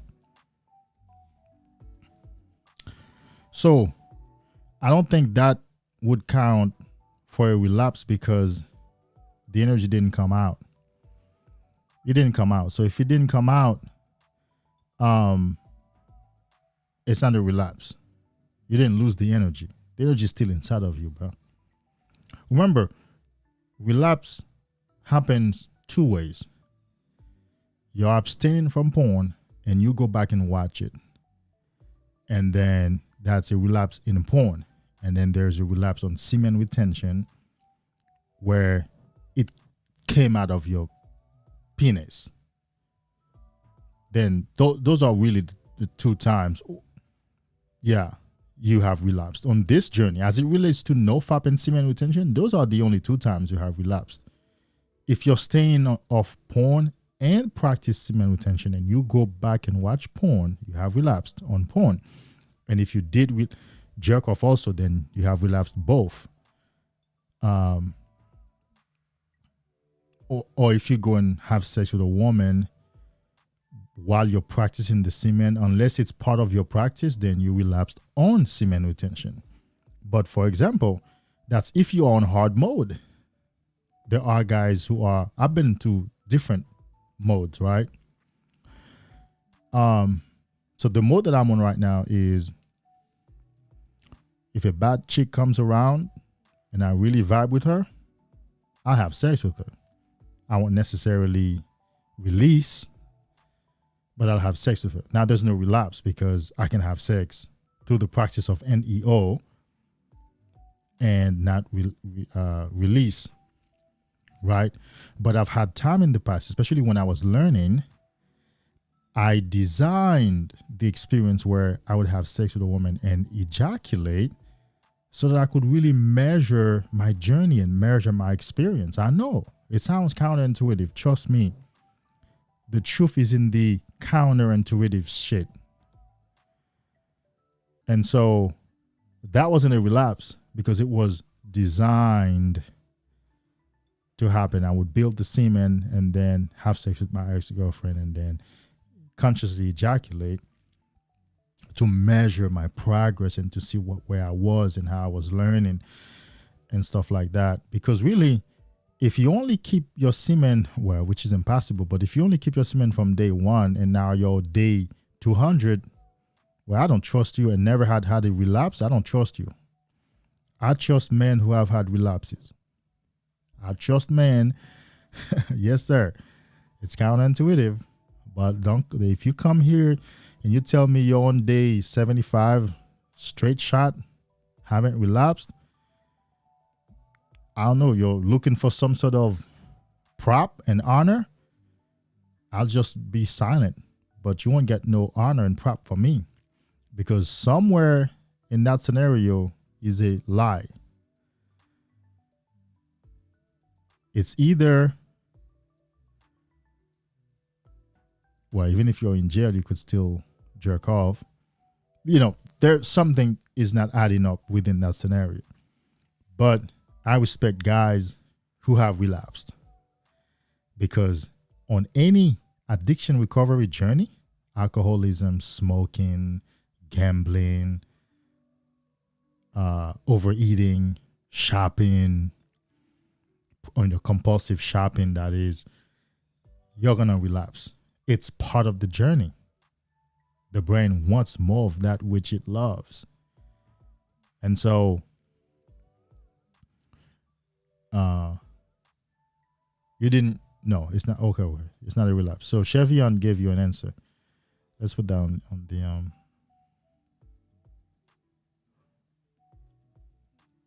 that to the side a little bit. Nah, Dave, since you're holding in the energy in your body, you're technically good. But like I said, you're putting stress on your testicles to reabsorb the semen it just produced, which is not good. Yes, I agree. Yeah, blue balls. Yes, I agree. It's a lot of stress on your balls. It's a lot of stress on your pelvic floor, period. Your pelvic area, period. In fact, you're going to tell me, yes, you have experienced this. Somebody's going to tell me, yes. I have had edging experiences where my shaft would be hurting me so bad afterwards. And it's not even the testicles. It will be like the shaft. You got it. Oh, these words. English is my third language, arguably fourth language. But it would be hurting so bad. So really, it's your entire pelvic floor, pelvic area that's being compromised when you edge.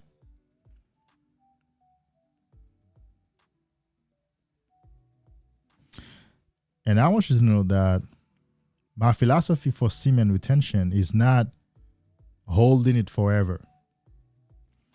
My philosophy is semen retention is a tool. Use it to better your life. You feel better when you have the semen in. You keep it as long to better your life. Here is what I coach my clients, right? And what I tell guys.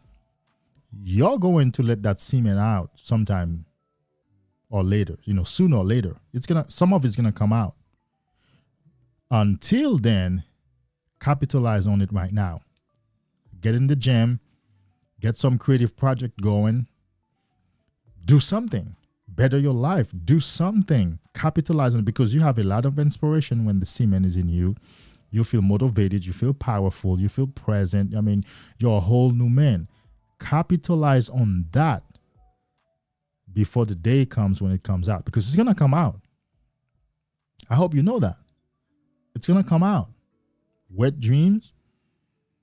Hey, full-blown relapse or have sex with a woman. But it's going to come out. Nobody can fight with nature forever. Not forever. It's going to come out. What we're doing here is stretching the time, the window in between. That's what we're doing here. And believe you me, that's the right philosophy, because it's in the middle. It's a balanced philosophy. The other philosophies are on the extreme. And the two extremes are releasing all the time. And then the other extreme is pretending that you can go forever not releasing. That's not true. It's going to come out eventually. It's a force of nature. You can't fight with nature because you are under the control of nature. But within certain parameters, you have control. And so while you're holding it before it comes out, maximize it. That's what I say. Maximize it. Do something. Get something done. Invest in yourself, get something done. And when it does come out, whether through a relapse or through having sex consciously, then you know for the last how many days you were holding, you did get some good things done. To me, I won't be honest with you. When I meet a guy or somebody comes on a video or even in the live here saying, I'm on, for example, this guy said he's on day 845. And I'm like, show me your website. No, show me a book or something. What business do you do? I don't have a business. I work. Oh, so what does the semen do for you? Yeah, I love the power and the presence and the magnetism. I'm like, so you're not using that to do anything else?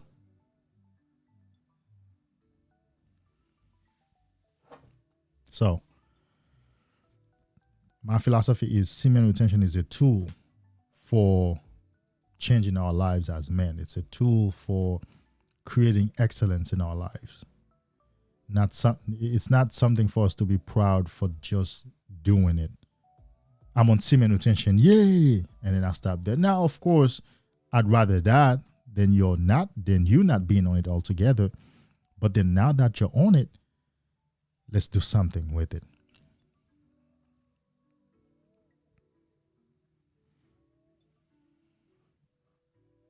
So that's my philosophy for NoFap and semen retention. Let's change our lives from mediocrity to excellence. Semen retention is a tool, not an end in itself. Even if you were dying and the doctor will say, well, unless you hold your semen, you're going to die. Even in that scenario, your semen will still be a tool being used to keep you alive. I mean, you kidding me? You feel so robust in your body. You feel so present, so powerful, so inspired. So your intuition is so keen. You mean with all that, you're just sitting there doing nothing? No. So that's my philosophy. Semen retention is a tool to be used to better our lives as men. And guess what? I'm going to put you on some good game. Do you know, because of testosterone in the semen, men are naturally wired to succeed at almost anything we try without even propping ourselves psychologically for it. Not so for women. Women don't have that degree of testosterone and semen energy pushing them. Women have to work, if not 10 times harder than men, to do anything that men do. You know why? Because they have to prop themselves psychologically for it. You see a woman working out at the gym? That's a lot of psychological propping because her body's not designed for it. Man, you see a man at the gym not in the early stage. It seems like his body's asking for more. Have you ever seen these men work out online and posting the videos? They're monsters. Like, you could literally see that there's something inside of that man screaming like, I want to murder somebody. It's primarily testosterone and then secondarily the semen. Of course, then, it's a circular thing because testosterone is greatly aided by semen, by holding your semen. And you become a beast where you don't become. That's what you are. And the beast comes out of you.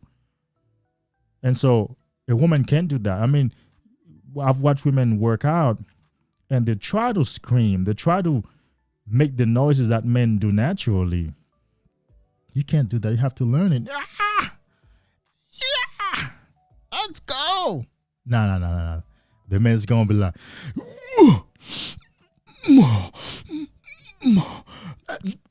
you got it, D. Let's go. Give me one more. Have you ever watched C.T. Fletcher and Mike O'Hearn? And there was another C.T. and even Terry Crews. I mean, look, bro.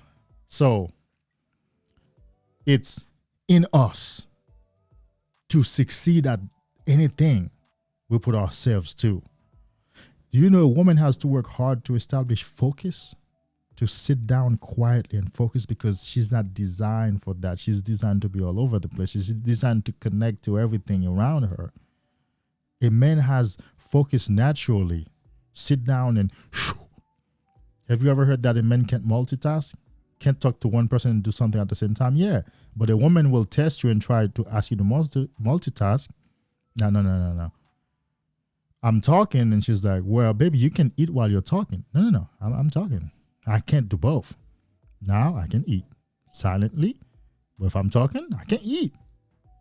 Because men are wired for excellence, and we thrive of significance, doing things that make us feel significant. That's what we thrive on. You hear me? We have it. So then why not using it? We need to have this understanding. We need to pass on this understanding to young men. The women work hard, bro. They work hard.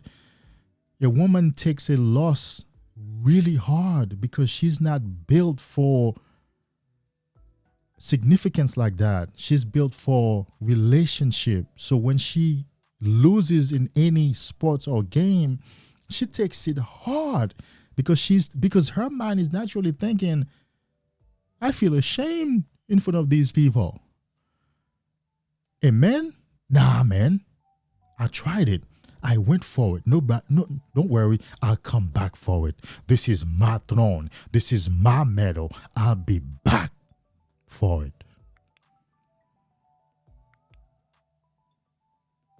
Yeah. That's some good understanding I just gave you, if you didn't know that. So you see a woman work out hard or playing sport. Look, man, she's put in a lot of work to do that because she has to prop herself psychologically because she's not built for it. That there's a reason why sports started with men. We wanted a place to put testosterone and semen. Not fame. We're not looking for fame. And women wanted inclusion. Anyhow. But you need to have that understanding. And so semen retention is a tool to be used to transform our lives as men. You can't tell me that we were on porn, wasting our lives, wasting our time, experiencing mental fog 24/7, body aches, body pain, lack of presence, lack of magnetism, being shy, being distracted, being anxious. In that state, you can't get anything done. You can't do nothing. And now we switch over to semen retention, where you're feeling so powerful, the best you've ever felt. I had a man on here earlier, Albert. He's 59, and he says he's just about to work. He's working on his book that he's waited all his life to work on. You know why? Because now he's on semen retention. He can do it. He couldn't do it for 59 years. Well, I mean, not 59 years, but because he was young at one point in time. But that's definitely more than 30 years. But now he can do it on semen retention. I've always wanted to work with men because I've always felt like women have their help in the world. But I couldn't do that until I started semen retention. And here I am. And in the world. So if your life was mediocre on PMO, and now you switched over to semen retention, which is the gold, liquid gold, the most powerful energy in men, you can't tell me that you want to tolerate your life to still remain mediocre. So my philosophy is semen retention is a tool. Use it. Capitalize on it. Change your life. Look better. Let people look at your face and be like, you're amazing. Do stuff.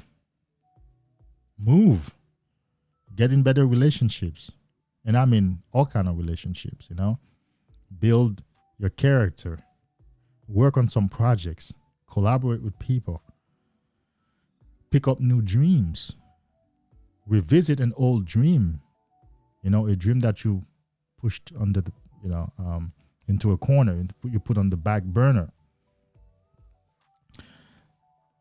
Do something. Appreciate that.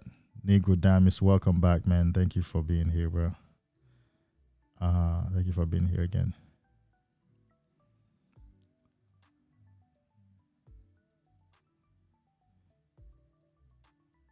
Hold on, guys. Let me catch up with these.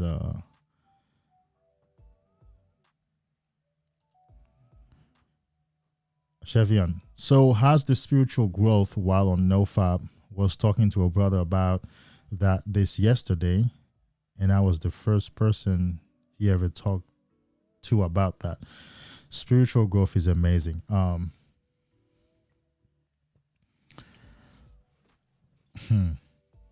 Amazing. So, let me stop there. Some other things that happen, spiritually speaking, on semen retention is a clearer imagination. That's part of spirituality, okay? Albeit it's part of the most practical side of spirituality, but it's part of spirituality. A clearer and keener imagination, a heightened awareness and intuition. You know shit. Shit comes to you. Don't ask me how it's going to come, but it's going to come.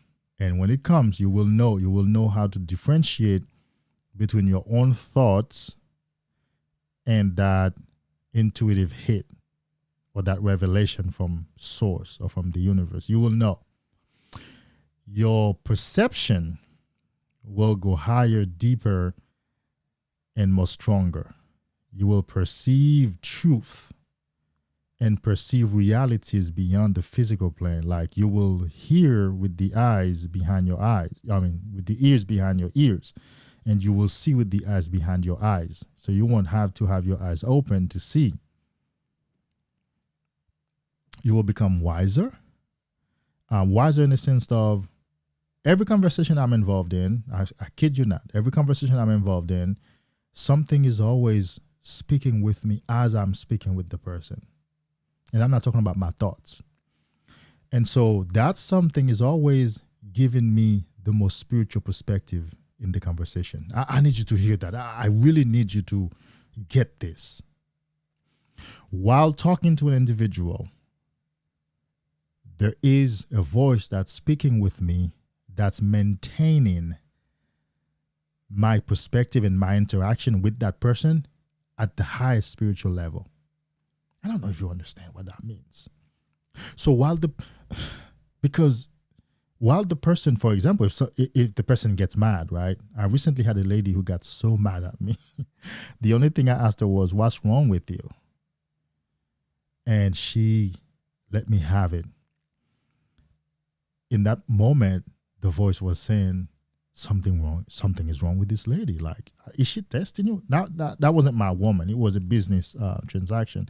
Is she testing you? Like, whoa, she needs mercy. Like, you need to have pity over her. Like, she needs, like, basically that voice was telling me, David, have mercy on this lady. Like, don't say nothing. Like, just look at her. And I looked at her for the whole time until she said, "I'm done now. Bye."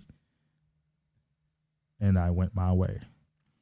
And of course, then I went and talked to myself like, damn, I'm kind of glad she did that, because it helped me gauge where I am once again, because it's not all the time that somebody will go off on me, unless, if it's a girlfriend, because some people, I'm tall, I have somewhat, I don't want to say an overpowering presence, but I do have a presence that it's not everybody who's going to take that chance to go off on me. It's not.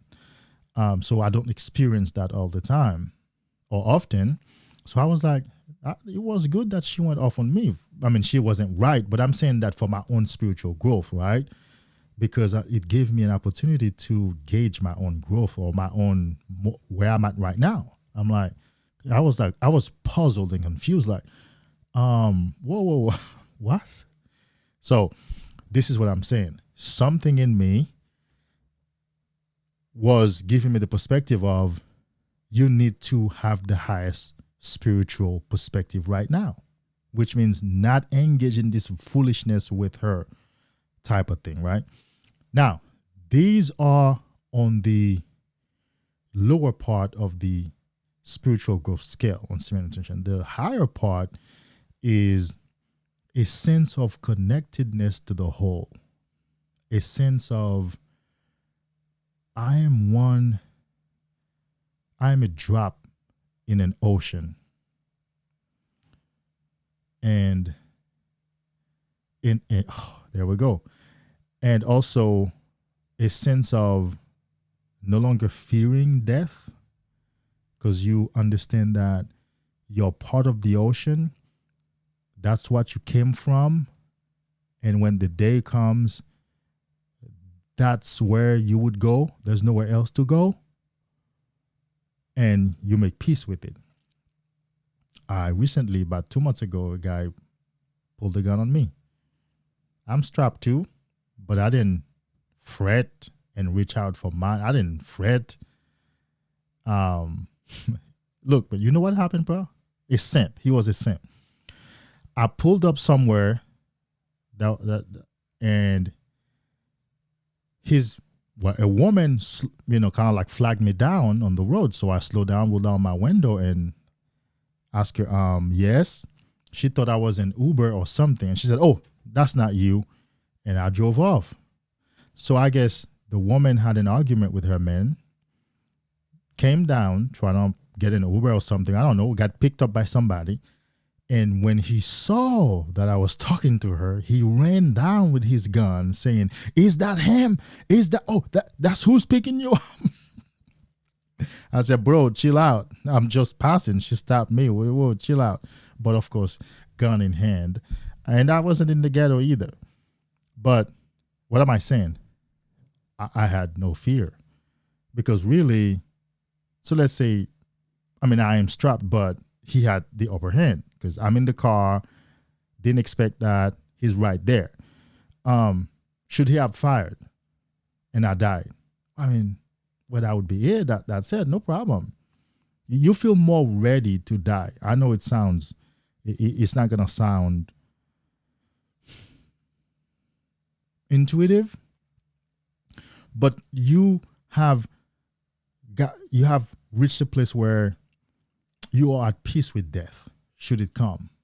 And you're no longer so fearful that you would even cause your own death. Because some people have done that. And people can still do that. They're so fearful that they would cause their own death, right? I was jogging in Orlando, Florida, and there was a snake on the sidewalk many, many years ago. We're talking about 2008, 2009 could have been 8. And I got so scared and jumped off the sidewalk into the road. Didn't even realize it. Thank God it was a Sunday morning. Traffic was light, or there was no traffic. So imagine, because of the fear of being bitten by the snake, which was, please, I unconsciously jumped and found myself in the street on the road. I could have gotten hit and killed because of my fear of death. But now, if I see a serpent or snake, well, if it bites me, then that's what happens. You understand? That resilience. And also, you feel more connected to people. Like, I no longer treat you as just a separate body, because I know you're not really separate. I know we are all one, and I have more compassion and love for you. And I will even let you manipulate me and trick me, because I know you're doing so because you're operating in your ego. Now, I will remove myself, but I may not even point it out to you because I will know. Remember, you're in the know. I will know what you're doing. So I'll let you play your little games, and then I'll be like, okay, so you're still operating in your ego. You are very concerned with you. So you operate in the survival consciousness, which is the worst place to be on the human or on the spiritual scale, because survival conscious people are very egotistical, very territorial. Oh, yes, baby. And of course, spiritual people are freer. The higher you are on the ascension scale, the freer you feel, the less you fear, and the less you even say. You know, it's just like, okay, well, I mean, I understand why you did this because you operate in your ego. That's fine. I'll just remove myself so you don't do it no more. But I don't look down upon you for doing it because that's what you're supposed to do on that level of consciousness.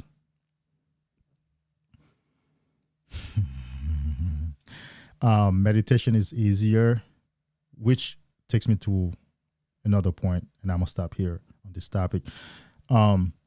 Manifestation, the law of attraction, because your your imagination is keener, you're more present. Ooh, your words have more power now. So really, you just imagine it, and it starts that attraction motion, and that thing is coming towards you. And when you visualize things, I mean, things just happen just like that, much easier and faster. Oh, I do want to say another thing. Your communication, your telepathic communication with people is amazing. You can hear what they're thinking. You can hear what they're feeling about you or a situation that involves you, and you can send them message. You can prevent them from doing something, block them from doing something, or you can give them the okay, which is also one of the ways that I get laid. Well, I mean, I see the woman, and of course, I just create this scenario. I just create the scenario in my imagination, and like, okay, I've already fucked her. That one, yeah. It's just a matter of time. But she's just we're gonna do it. I'm gonna stop here because I'm giving you some good game. But whoever asked that question, Chevy, my brother, yeah, long answer, but worth it.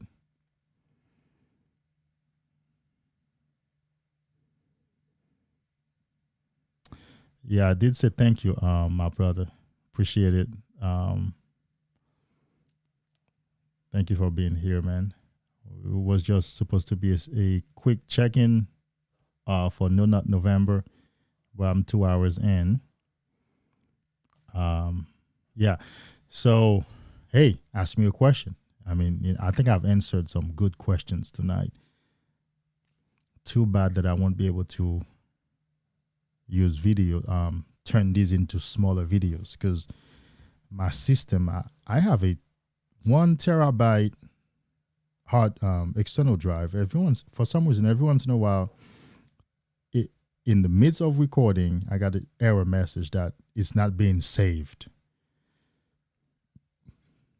Last time I saved about 13 hours of video where I let my camera running for 13 hours. So I just left the house and let the camera running, recording on there.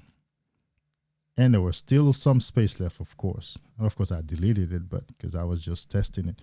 But I won't be able to use, no biggie. But I love being asked these kind of questions because they give me the opportunity to share what I do know. And without the question being asked, I probably won't create a video on that.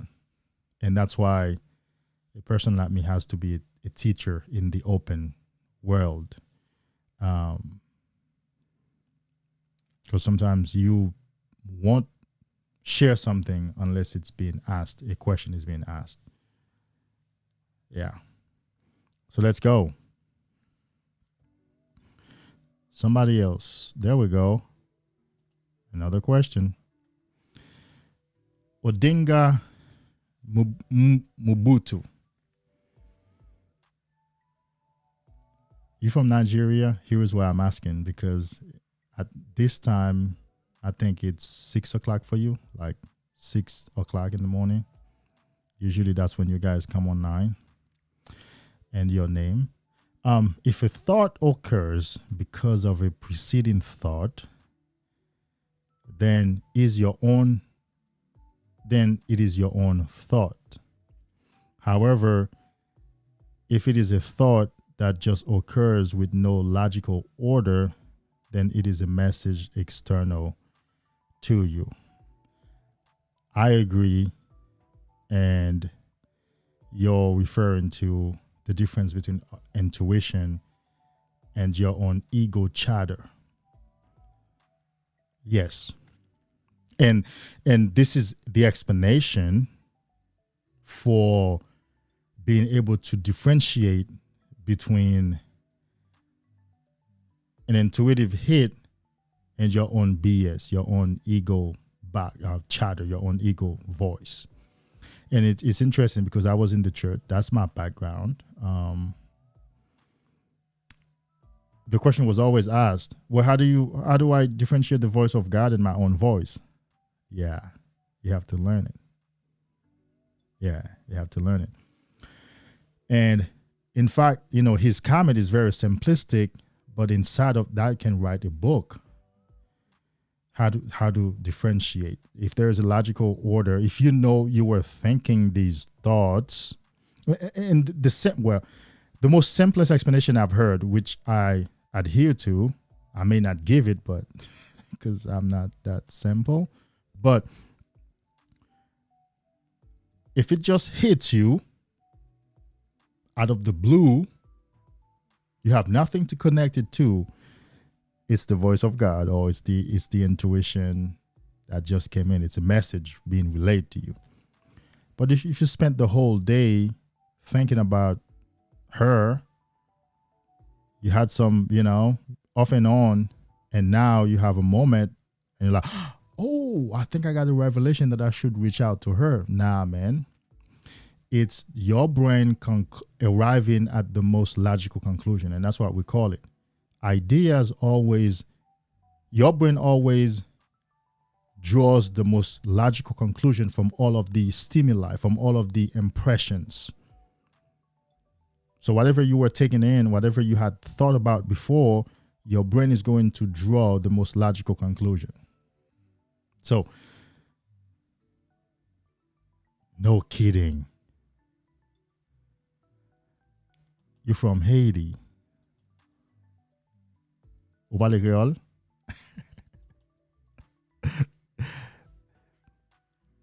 Say I bet. I hope the people, they know sac passe. Sac passe, not boule. Sac passe, not boule. Dang, my man. I've had a few Haitians, a few Zoes stopping by. I have some guys in Canada, America. So I fait là, man.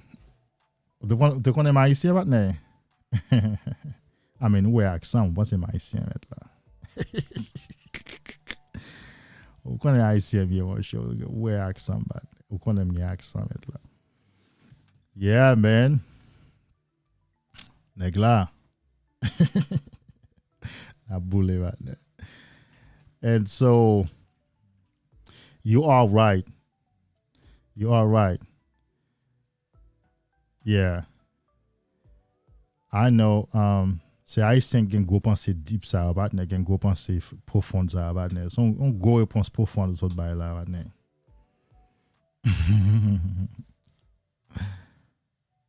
Oh, you were okay on O'Shea. There you go. Ah. Awesome.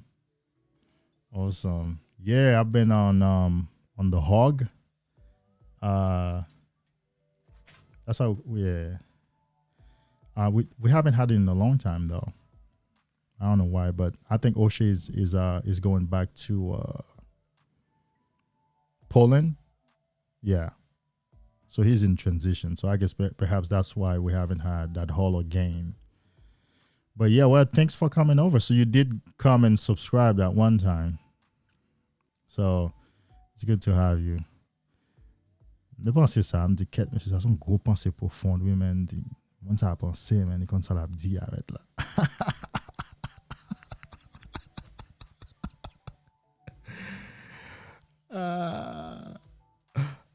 Yeah, man. Hey, well, connect them to Facebook now, man. Yeah, let's connect on Facebook, guys. Let me put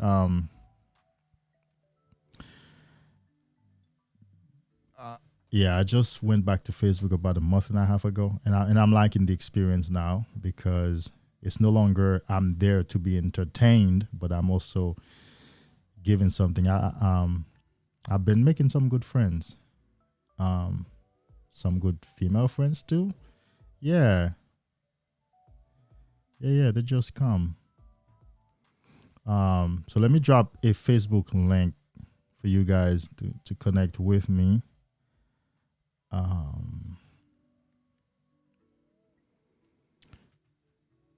me a second.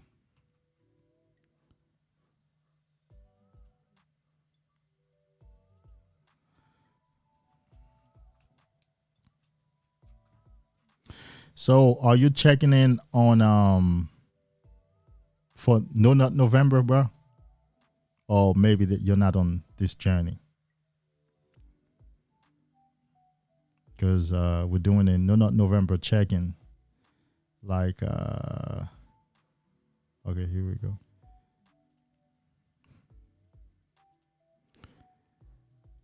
No Nut November check-in.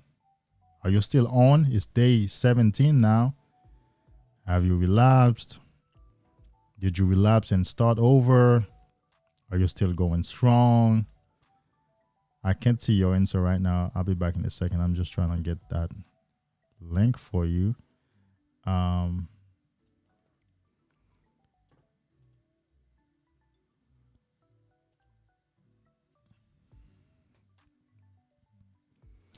I'll tell you what. There we go. Let's close this window.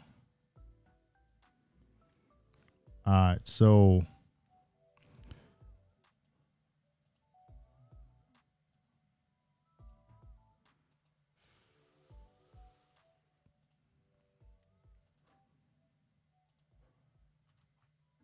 all right. So here is Men Superpower Facebook.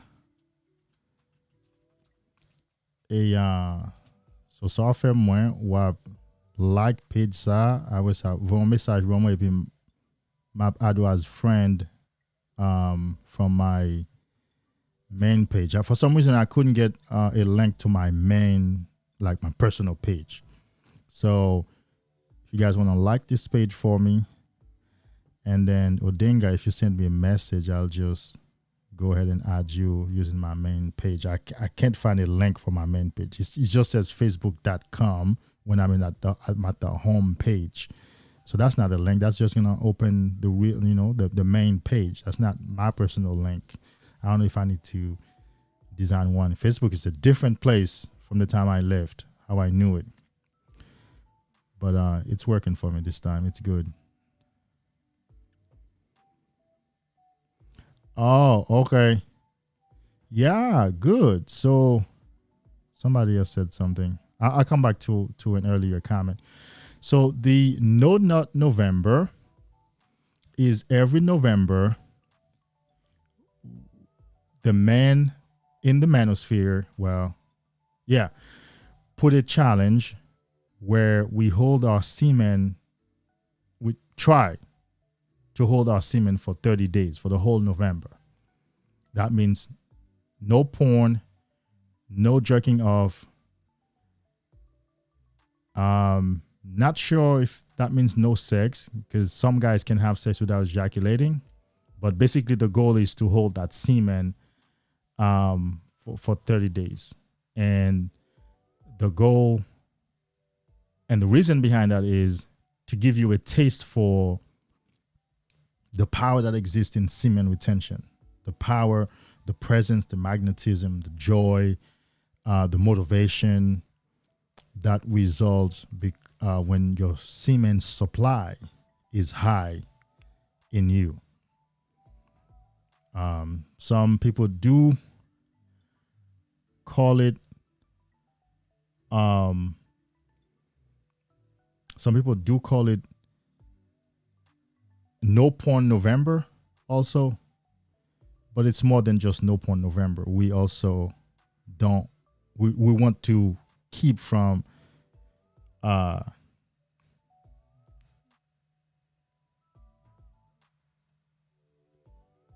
releasing our semen.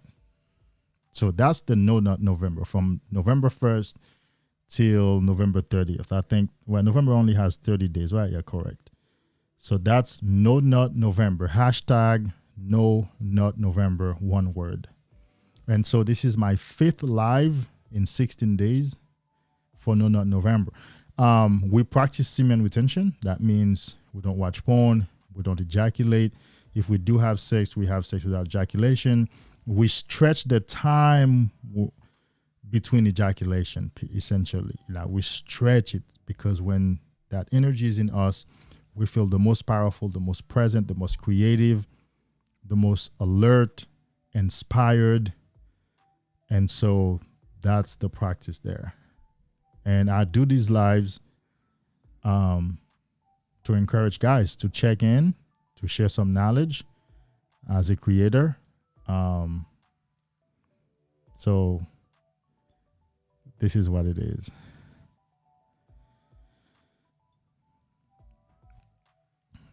Ascended hydrogen. I love it. I like that. What's good, David? Day 16 here. Whoa. There we go. Yeah. There we go. It's day 17 for me on the EST time. It's day 17. But yeah, you deserve that applause. And of course, everybody deserves an applause for trying. You understand?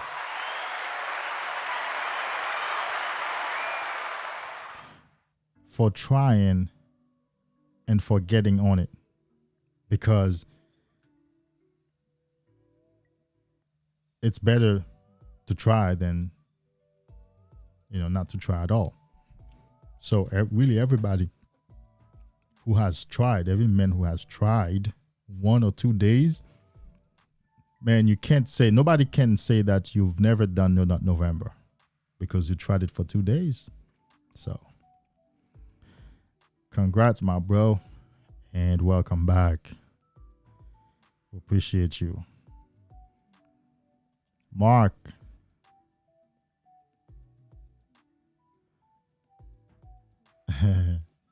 No biggie, man. So I'm sure you continued, right? You carried on. Yeah. Indeed. Get back on it. Saddle right back up.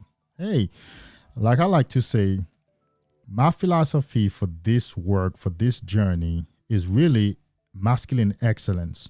And that's what I recently changed Men's Superpower to. Well, I mean, it's still Men's Superpower in pursuit of masculine excellence. Man, you're on the right journey. You're on the journey. If you have only started, you're on the journey. It doesn't matter if you fall and get up, you're on the journey. Imagine if you're traveling, from one place to the next. Well, if you get tired and fall, get back up and continue and fall, chances are eventually you might make it, right? So you're on the right journey. You're still on the journey of self-love, the journey of self-discovery, the journey of self-empowerment. Hang on. You are on the right path. You are on the right journey. The journey of self-discovery, the journey of self-love, the journey of self-empowerment. Stay on this journey. Yeah, I mean, there's not a better journey than this for a man. None. Because this journey is going to contribute straight to your financial bottom line, educational bottom line, spiritual bottom line.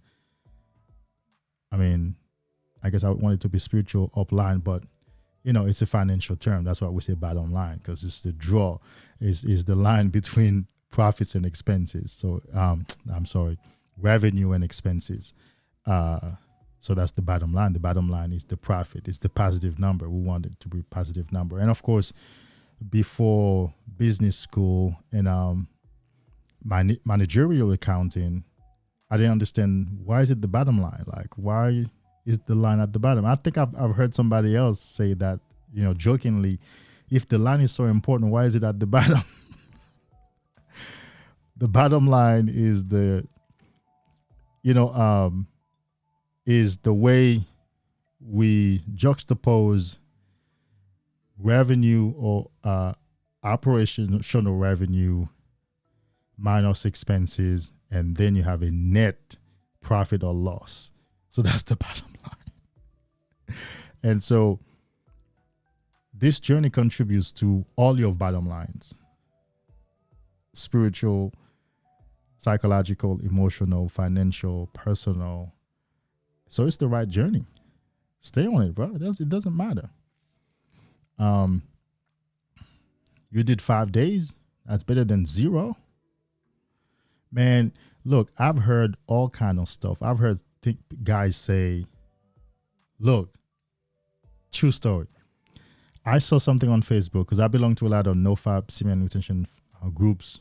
I go and just illuminate them, answer questions, because there are a lot of questions, like preliminary things. And I saw a post that says Not November guidelines.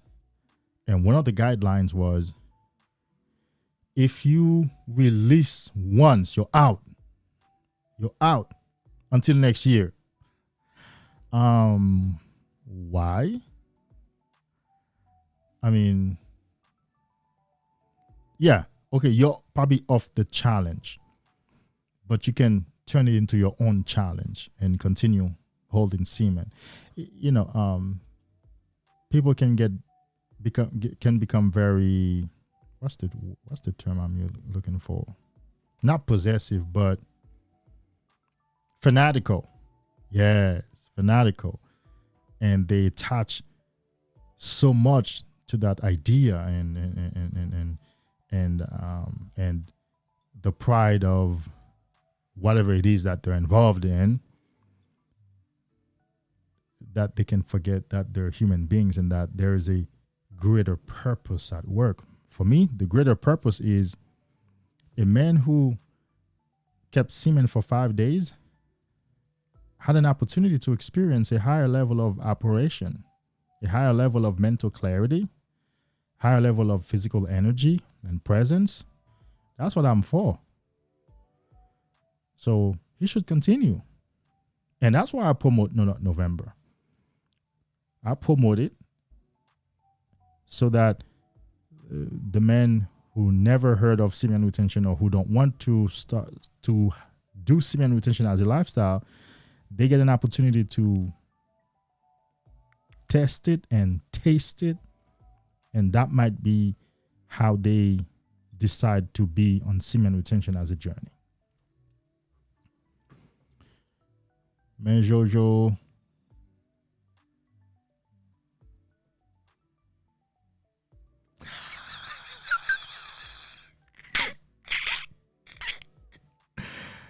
The girlfriend is not going to be happy. But I know it. Yeah. I mean, I can't tell you how many clients that I have. 2 particularly right now. One married, one not, but still living in the same house. Wife and girlfriend are not happy. They're not. Yeah. And they're taking what's theirs. Remember, Odinga, remember, women, I'm going to put you on some game. I mean, anybody. Like, a woman's worth, self-worth, part of a woman's self-worth to you, in her mind, is her sexual worth to you. a woman knows, to the degree that she gives it up to you or she causes you to take it, that's another idea. Because Joseph Campbell says the woman is the one who initiates the sex. And you know that. I mean, relationship too. But that's a deeper discussion. The woman is who initiates it. And you think you are the one who talked to her. Nah. When she initiated you coming to talk to her at the club, you were unconscious. So it bypassed your conscious mind, but it registered in your unconscious mind, and your unconscious mind took action. But she initiated it. She did something. And so the woman can give you sex, or she can send that subconscious command to your subconscious mind without you understanding it and cause you to take sex from her, right? Or give her sex. And so part of her self-worth to you and control over you and power over you is her sexual usefulness to you. Ooh, let's come back with that. Part of a woman's self-worth, power, and control over you is her sexual usefulness to you. So if you start telling a woman that you're not going to have sex, and if you do have sex, you're not going to release, automatically she feels like she's not worth anything to you, because sex is such a powerful lever. Ooh. Powerful lever. And so if you're not taking sex from her, and if you do take sex, you're not ejaculate, then she's losing control over you. And a woman is not happy with that. She's not. Unless if she's spiritually awakened. Yeah, she will understand. But she won't be happy with that. Because remember, if you don't take sex from a woman and you don't bust that nut, she's almost, well, as it relates to her worth to you, she's almost worthless to you. And that's not only in her mind. The dynamic of the power dynamic has changed. Because if you're not going into that hole, you're the one in power right now. And the woman is not happy about that. So she plays all kind of games to get you to release that. Man Jojo, did you see that? I have a question from Ascended. Hi, Georgian. I saw a video on Facebook. I think that was a Haitian carnival with Joe Biden and his crew dancing, and then they put the two together. Man Jojo, man Jojo, man Jojo. Question. The area where my third eye is located, so I just happened to be touching my forehead, right? Really hurt really bad today. Do you experience that, and what does it mean?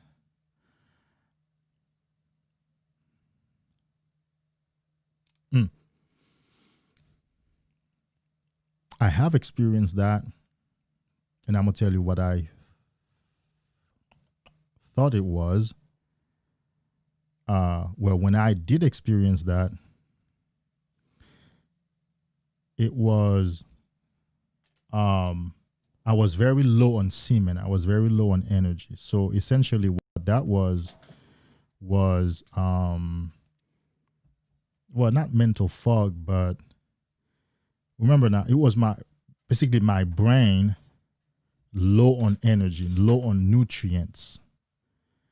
It's like the light headache that you get when your semen is really low. I don't know if you've never gotten to that point, but as a young man and on porn, I reached the point where I shot blank. I ejaculated blank.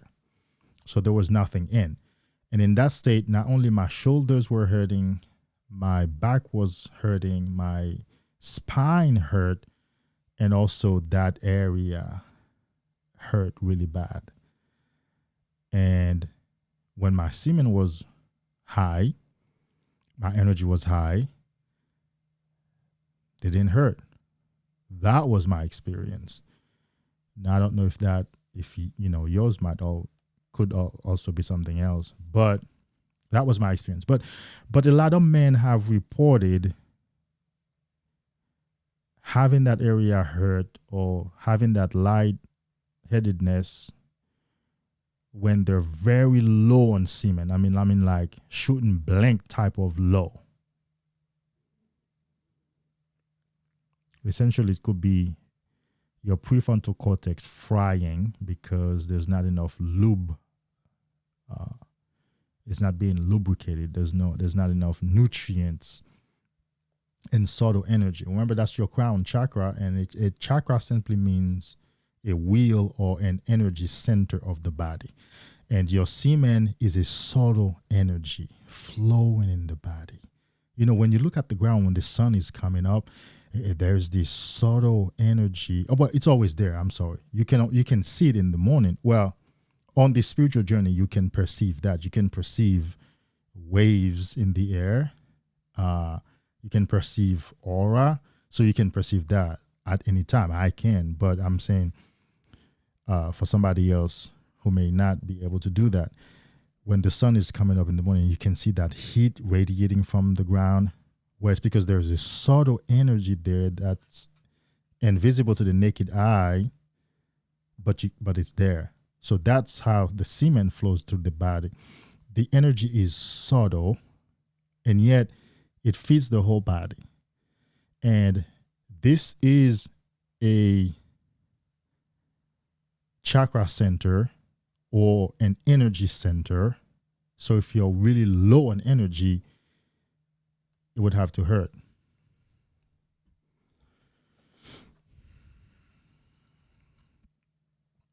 Yes.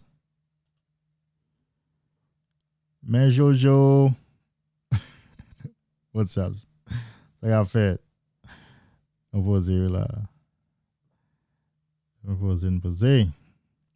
Love your content. Let me put that on the screen. Keep it up, man. Retaining is the best feeling ever.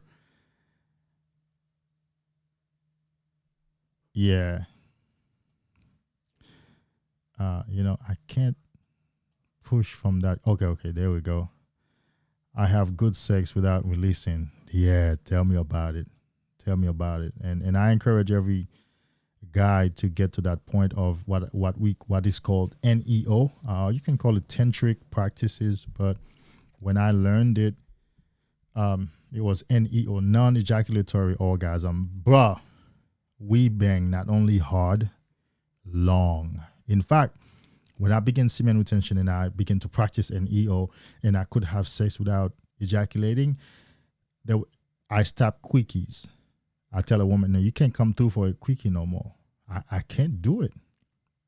I mean, I'm barely getting my feet wet. What do you mean a quickie? Not only I'm not going to release, because you need the release to call it a quickie, right? But no. I need a night. So if you're still living with your parents, you're going to find a way to spend the night over.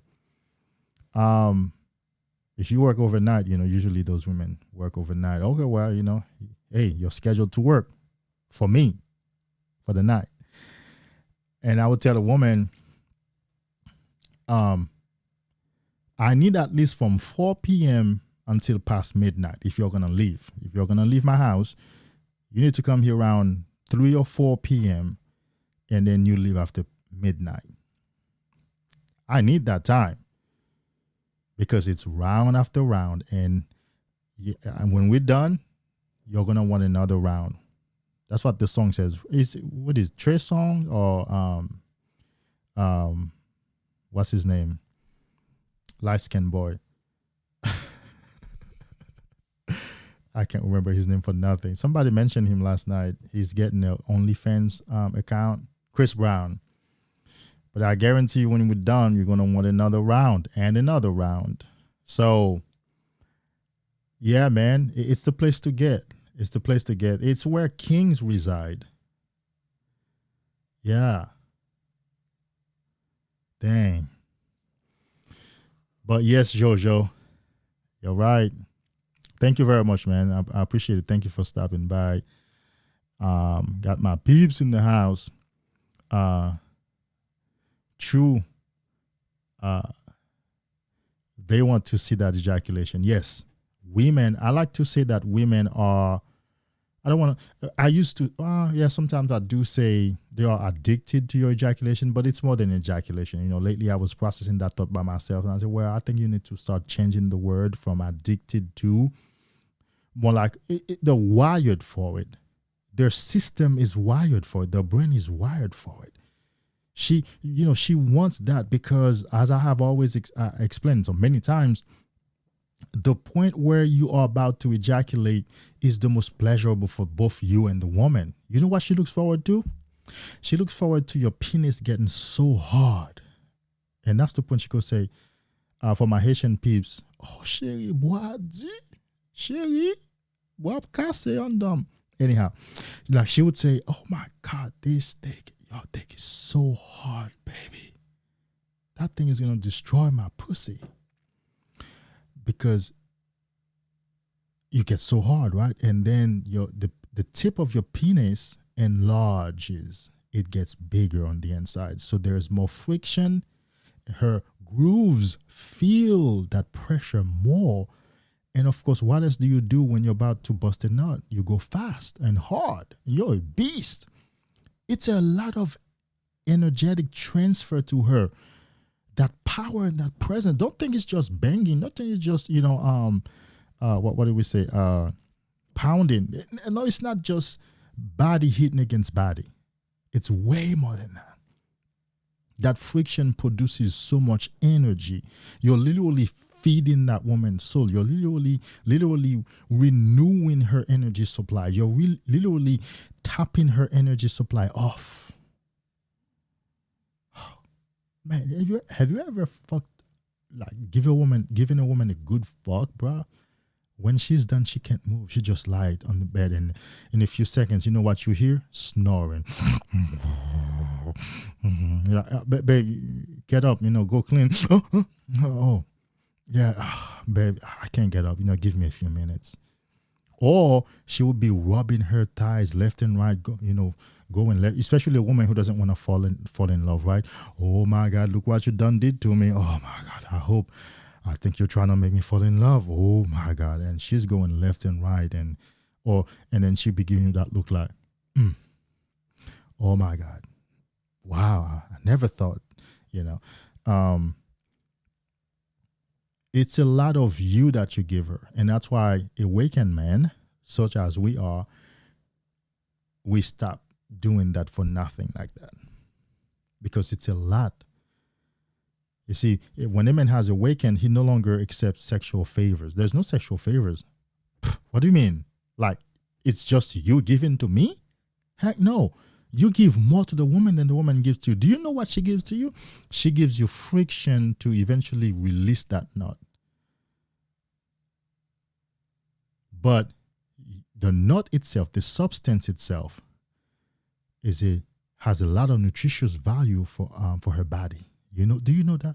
Do you know some cultures use it on their faces? The women use it on their faces. Do you know some cultures, like, it's a custom to swallow? I had two experiences, and I've said those stories. I've told those stories so many times. This one woman used to swallow, and she used to suck me often. Bruh, that woman began to look so good, so luscious, so well-rounded. Like, she had a magnetism to her. And when I looked at her, and other people were like, "Are you pregnant?" No. Like, what's going on? Like, I didn't know, because I was young, and she was sucking me off, and she was getting that thing. It's a lot of nutritious value. It's protein. It creates another human being. That was way back in my early 20s, late teens and 20s. But the most recent experience was an ex that we lived together, and all of a sudden, oh my God, she became so beautiful. Her skin cleared up. She used to be like, I mean, she became very dynamic, always moving around, like strong power. I mean, people now begin to look at her like, what's going on? Like, men are looking at her like, your hair is luscious, like, oh my God, she glowed up. You know what was happening? I used to have sex all the time, and I was still taking my multivitamins, and still drink vegetable juice, run all the time, be in the gym, and meditated, and my energy is pure. All that was adding to her. We broke up. Well, I broke up with her and left, and I met her twice after that breakup. She wasn't looking good, bro. Homegirl was not looking good. Because you know what I took with me? Yeah, that's what I took with me. I took my energy with me. And so, if a woman offers you sex, you say no. After several times, I guess the first time she might think you're just, being stupid or whatever. But after several times, she's convinced that she has no worth to you. Like, she means nothing to you. Because you want it, and also she knows that she loses power over you. Like, she has no power over you. A woman you're not having sex with has no power over you. Potentially, though. Yeah. She has no power over you.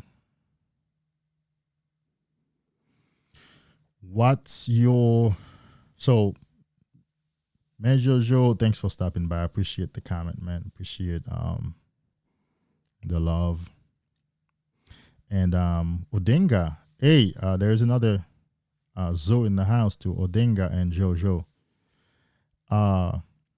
What's your most effective method to transmute sexual energy? Good question. Intelligent question, man. You said most effective, yeah. Most effective method to transmute sexual energy. For me, personally, is working out first. Running, most particularly, because I run more. Well, I used to run more than workout. Now I work out 3 times a week. It's compound movement, full body workout every time. And then I run a 5K on the Saturday. It's more than a 5K, but I just call it a 5K. But before I got a personal trainer, I used to run every other day. And I did that for years. Years meaning that since I started Semen Retention. Here's the reason. After exhausting myself physically like that, I feel calm, quiet, collected, and now I'm able to focus on the project. I'm able to meditate. I gain clarity. I can write. I can do what I need to do. That works for me. That combination works for me. And that's what I recommend also for somebody who may be looking for that. Like, which one, what order should you do it first? Some people have said meditate. I find, and it's not only me, I've heard other individuals who are accustomed to meditation say that meditation is aided greatly after physical exhaustion. Because what you will find that is that you don't have that chatter as much because you're physically exhausted. You have put out a lot of energy. You're not sleepy, but you're calmer. It's a better state to meditate. I mean, you get into that your packet much faster. Everybody has a meditation kind of like zone and packet that you get into when you get there much faster. So I find that doing the physical exhaustion first is instrumental and foundational to the rest. All right, fellas. I think we need to call it quit. But I do need you to hear that song once again for my guys who just showed up. I think this song is made for men who are on Semen Retention. Have a listen. All eyes on the way I vibe when I walk into the room. When wind blows underneath the soles of my brand new parachute. I got the attention, I'm on a mission. No sweat in the way I step, I got a fresh new attitude. Oh my, my, my, oh my, my, my. Call me a king, you can buy me a crown. Oh my, my, my, oh my, my, my. I'm leveled up, and this is my world now. This is my world now. So anyone who try to write me off, tell them they can go and write this down. This is my world now.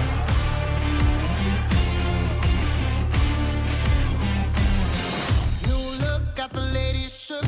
New watch saying it's my time. Yes. These magazines wanna feature me, cause they know I'm on the rise. But the attention, I'm on a mission. cause ever since I flipped that switch, my power can't be denied. Oh my, my, my, oh my, my, my. Call me a king, you can buy me a crown. Oh my, my, my, oh my, my, my. I'm leveled up, and this is my world now. I like to play this song to the point where he says, ever since I flipped that switch, my power can't be denied. That's how I truly feel. Ever since I began semen retention, my power cannot be denied. It has not been able to be denied by me, first of all, because we are self-saboteurs. We sabotage our own success, and then other people. It's been a constant reaffirmation of my personal presence, of my personal power. I don't regret it for nothing. I've made many changes in my life just to remain on this journey. And one of the changes is to not date exclusively, not to have a woman in a house because of the risk of busting a nut. Yes, I'm that serious because I cannot afford it. Personally, for me, I do not like the feeling after ejaculation. And I am grown enough and powerful enough to make that decision that I do not want, at least right now and into the future that I can see, I do not want to live in a house with a woman. I do not want an exclusive girlfriend or wife, because that's going to require a lot of sex, and I fear that I might just and so, because this life is so beautiful, and I'm not talking about being able to perhaps entertain several women at the same time. Now, that's not the part that I'm talking about. That's not the player part. The energy, the juice, the magnetism, the power I feel in me, the presence. I have me. You don't understand. I feel like I have me. I feel like the years when I had women or dated and was married at one point in time and living there, I felt like I didn't have me. I didn't have myself. And I don't mean, I mean exclusively the sex part, because every time you release, you just turn yourself into a zombie. You're trying to wait for another inspiration. You're trying to wait for another moment to feel powerful, to take action. I don't like it. You don't have to go to that extreme. You don't. You know, if you're already married, you're already in a relationship, make it work for you. Thank God I have no baby mama, no bitch, no wife. No. What else Jesus says? I got no baby mama, no bitch, no wife. Yes, that's what he says in that song. I'm gonna beat that pussy up. Yep. Thank God for that. I mean, I do have a baby mama, but my kids are grown, so she and I we don't talk, so she doesn't count. What a life. What a life. I worked out for 2 hours, very heavily. I coached for 2 hours, 2 different clients. I had 3, 1 postponed for tomorrow. And here I am, closing 3 hours on this live. And I probably won't go to bed until 4, 5, 6 in the morning. That's what I do, because there's not much need for sleep. It's beautiful, man. And I touch people wherever I go. I have an impact on people whoever I talk with. In fact, on my new Instagram account, I forgot to drop that link. Well, whoever is here, yeah, it's Instagram. Let's do it. Follow me on IG. I need that. So it's http ://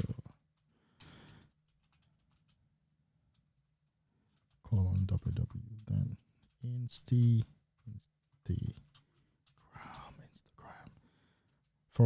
/man_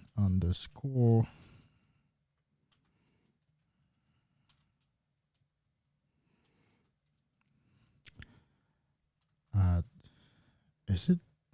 Hold on, because I've changed it several times. I don't remember which. Anyhow, I'm gonna go with this one. I think it's men's. There we go. It's men's. Yeah. So it's men's. Hold on, I think I'm.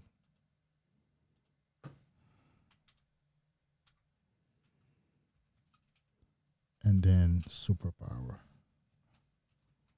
Superpower. All right, so try this. Let's connect on IG. Yeah.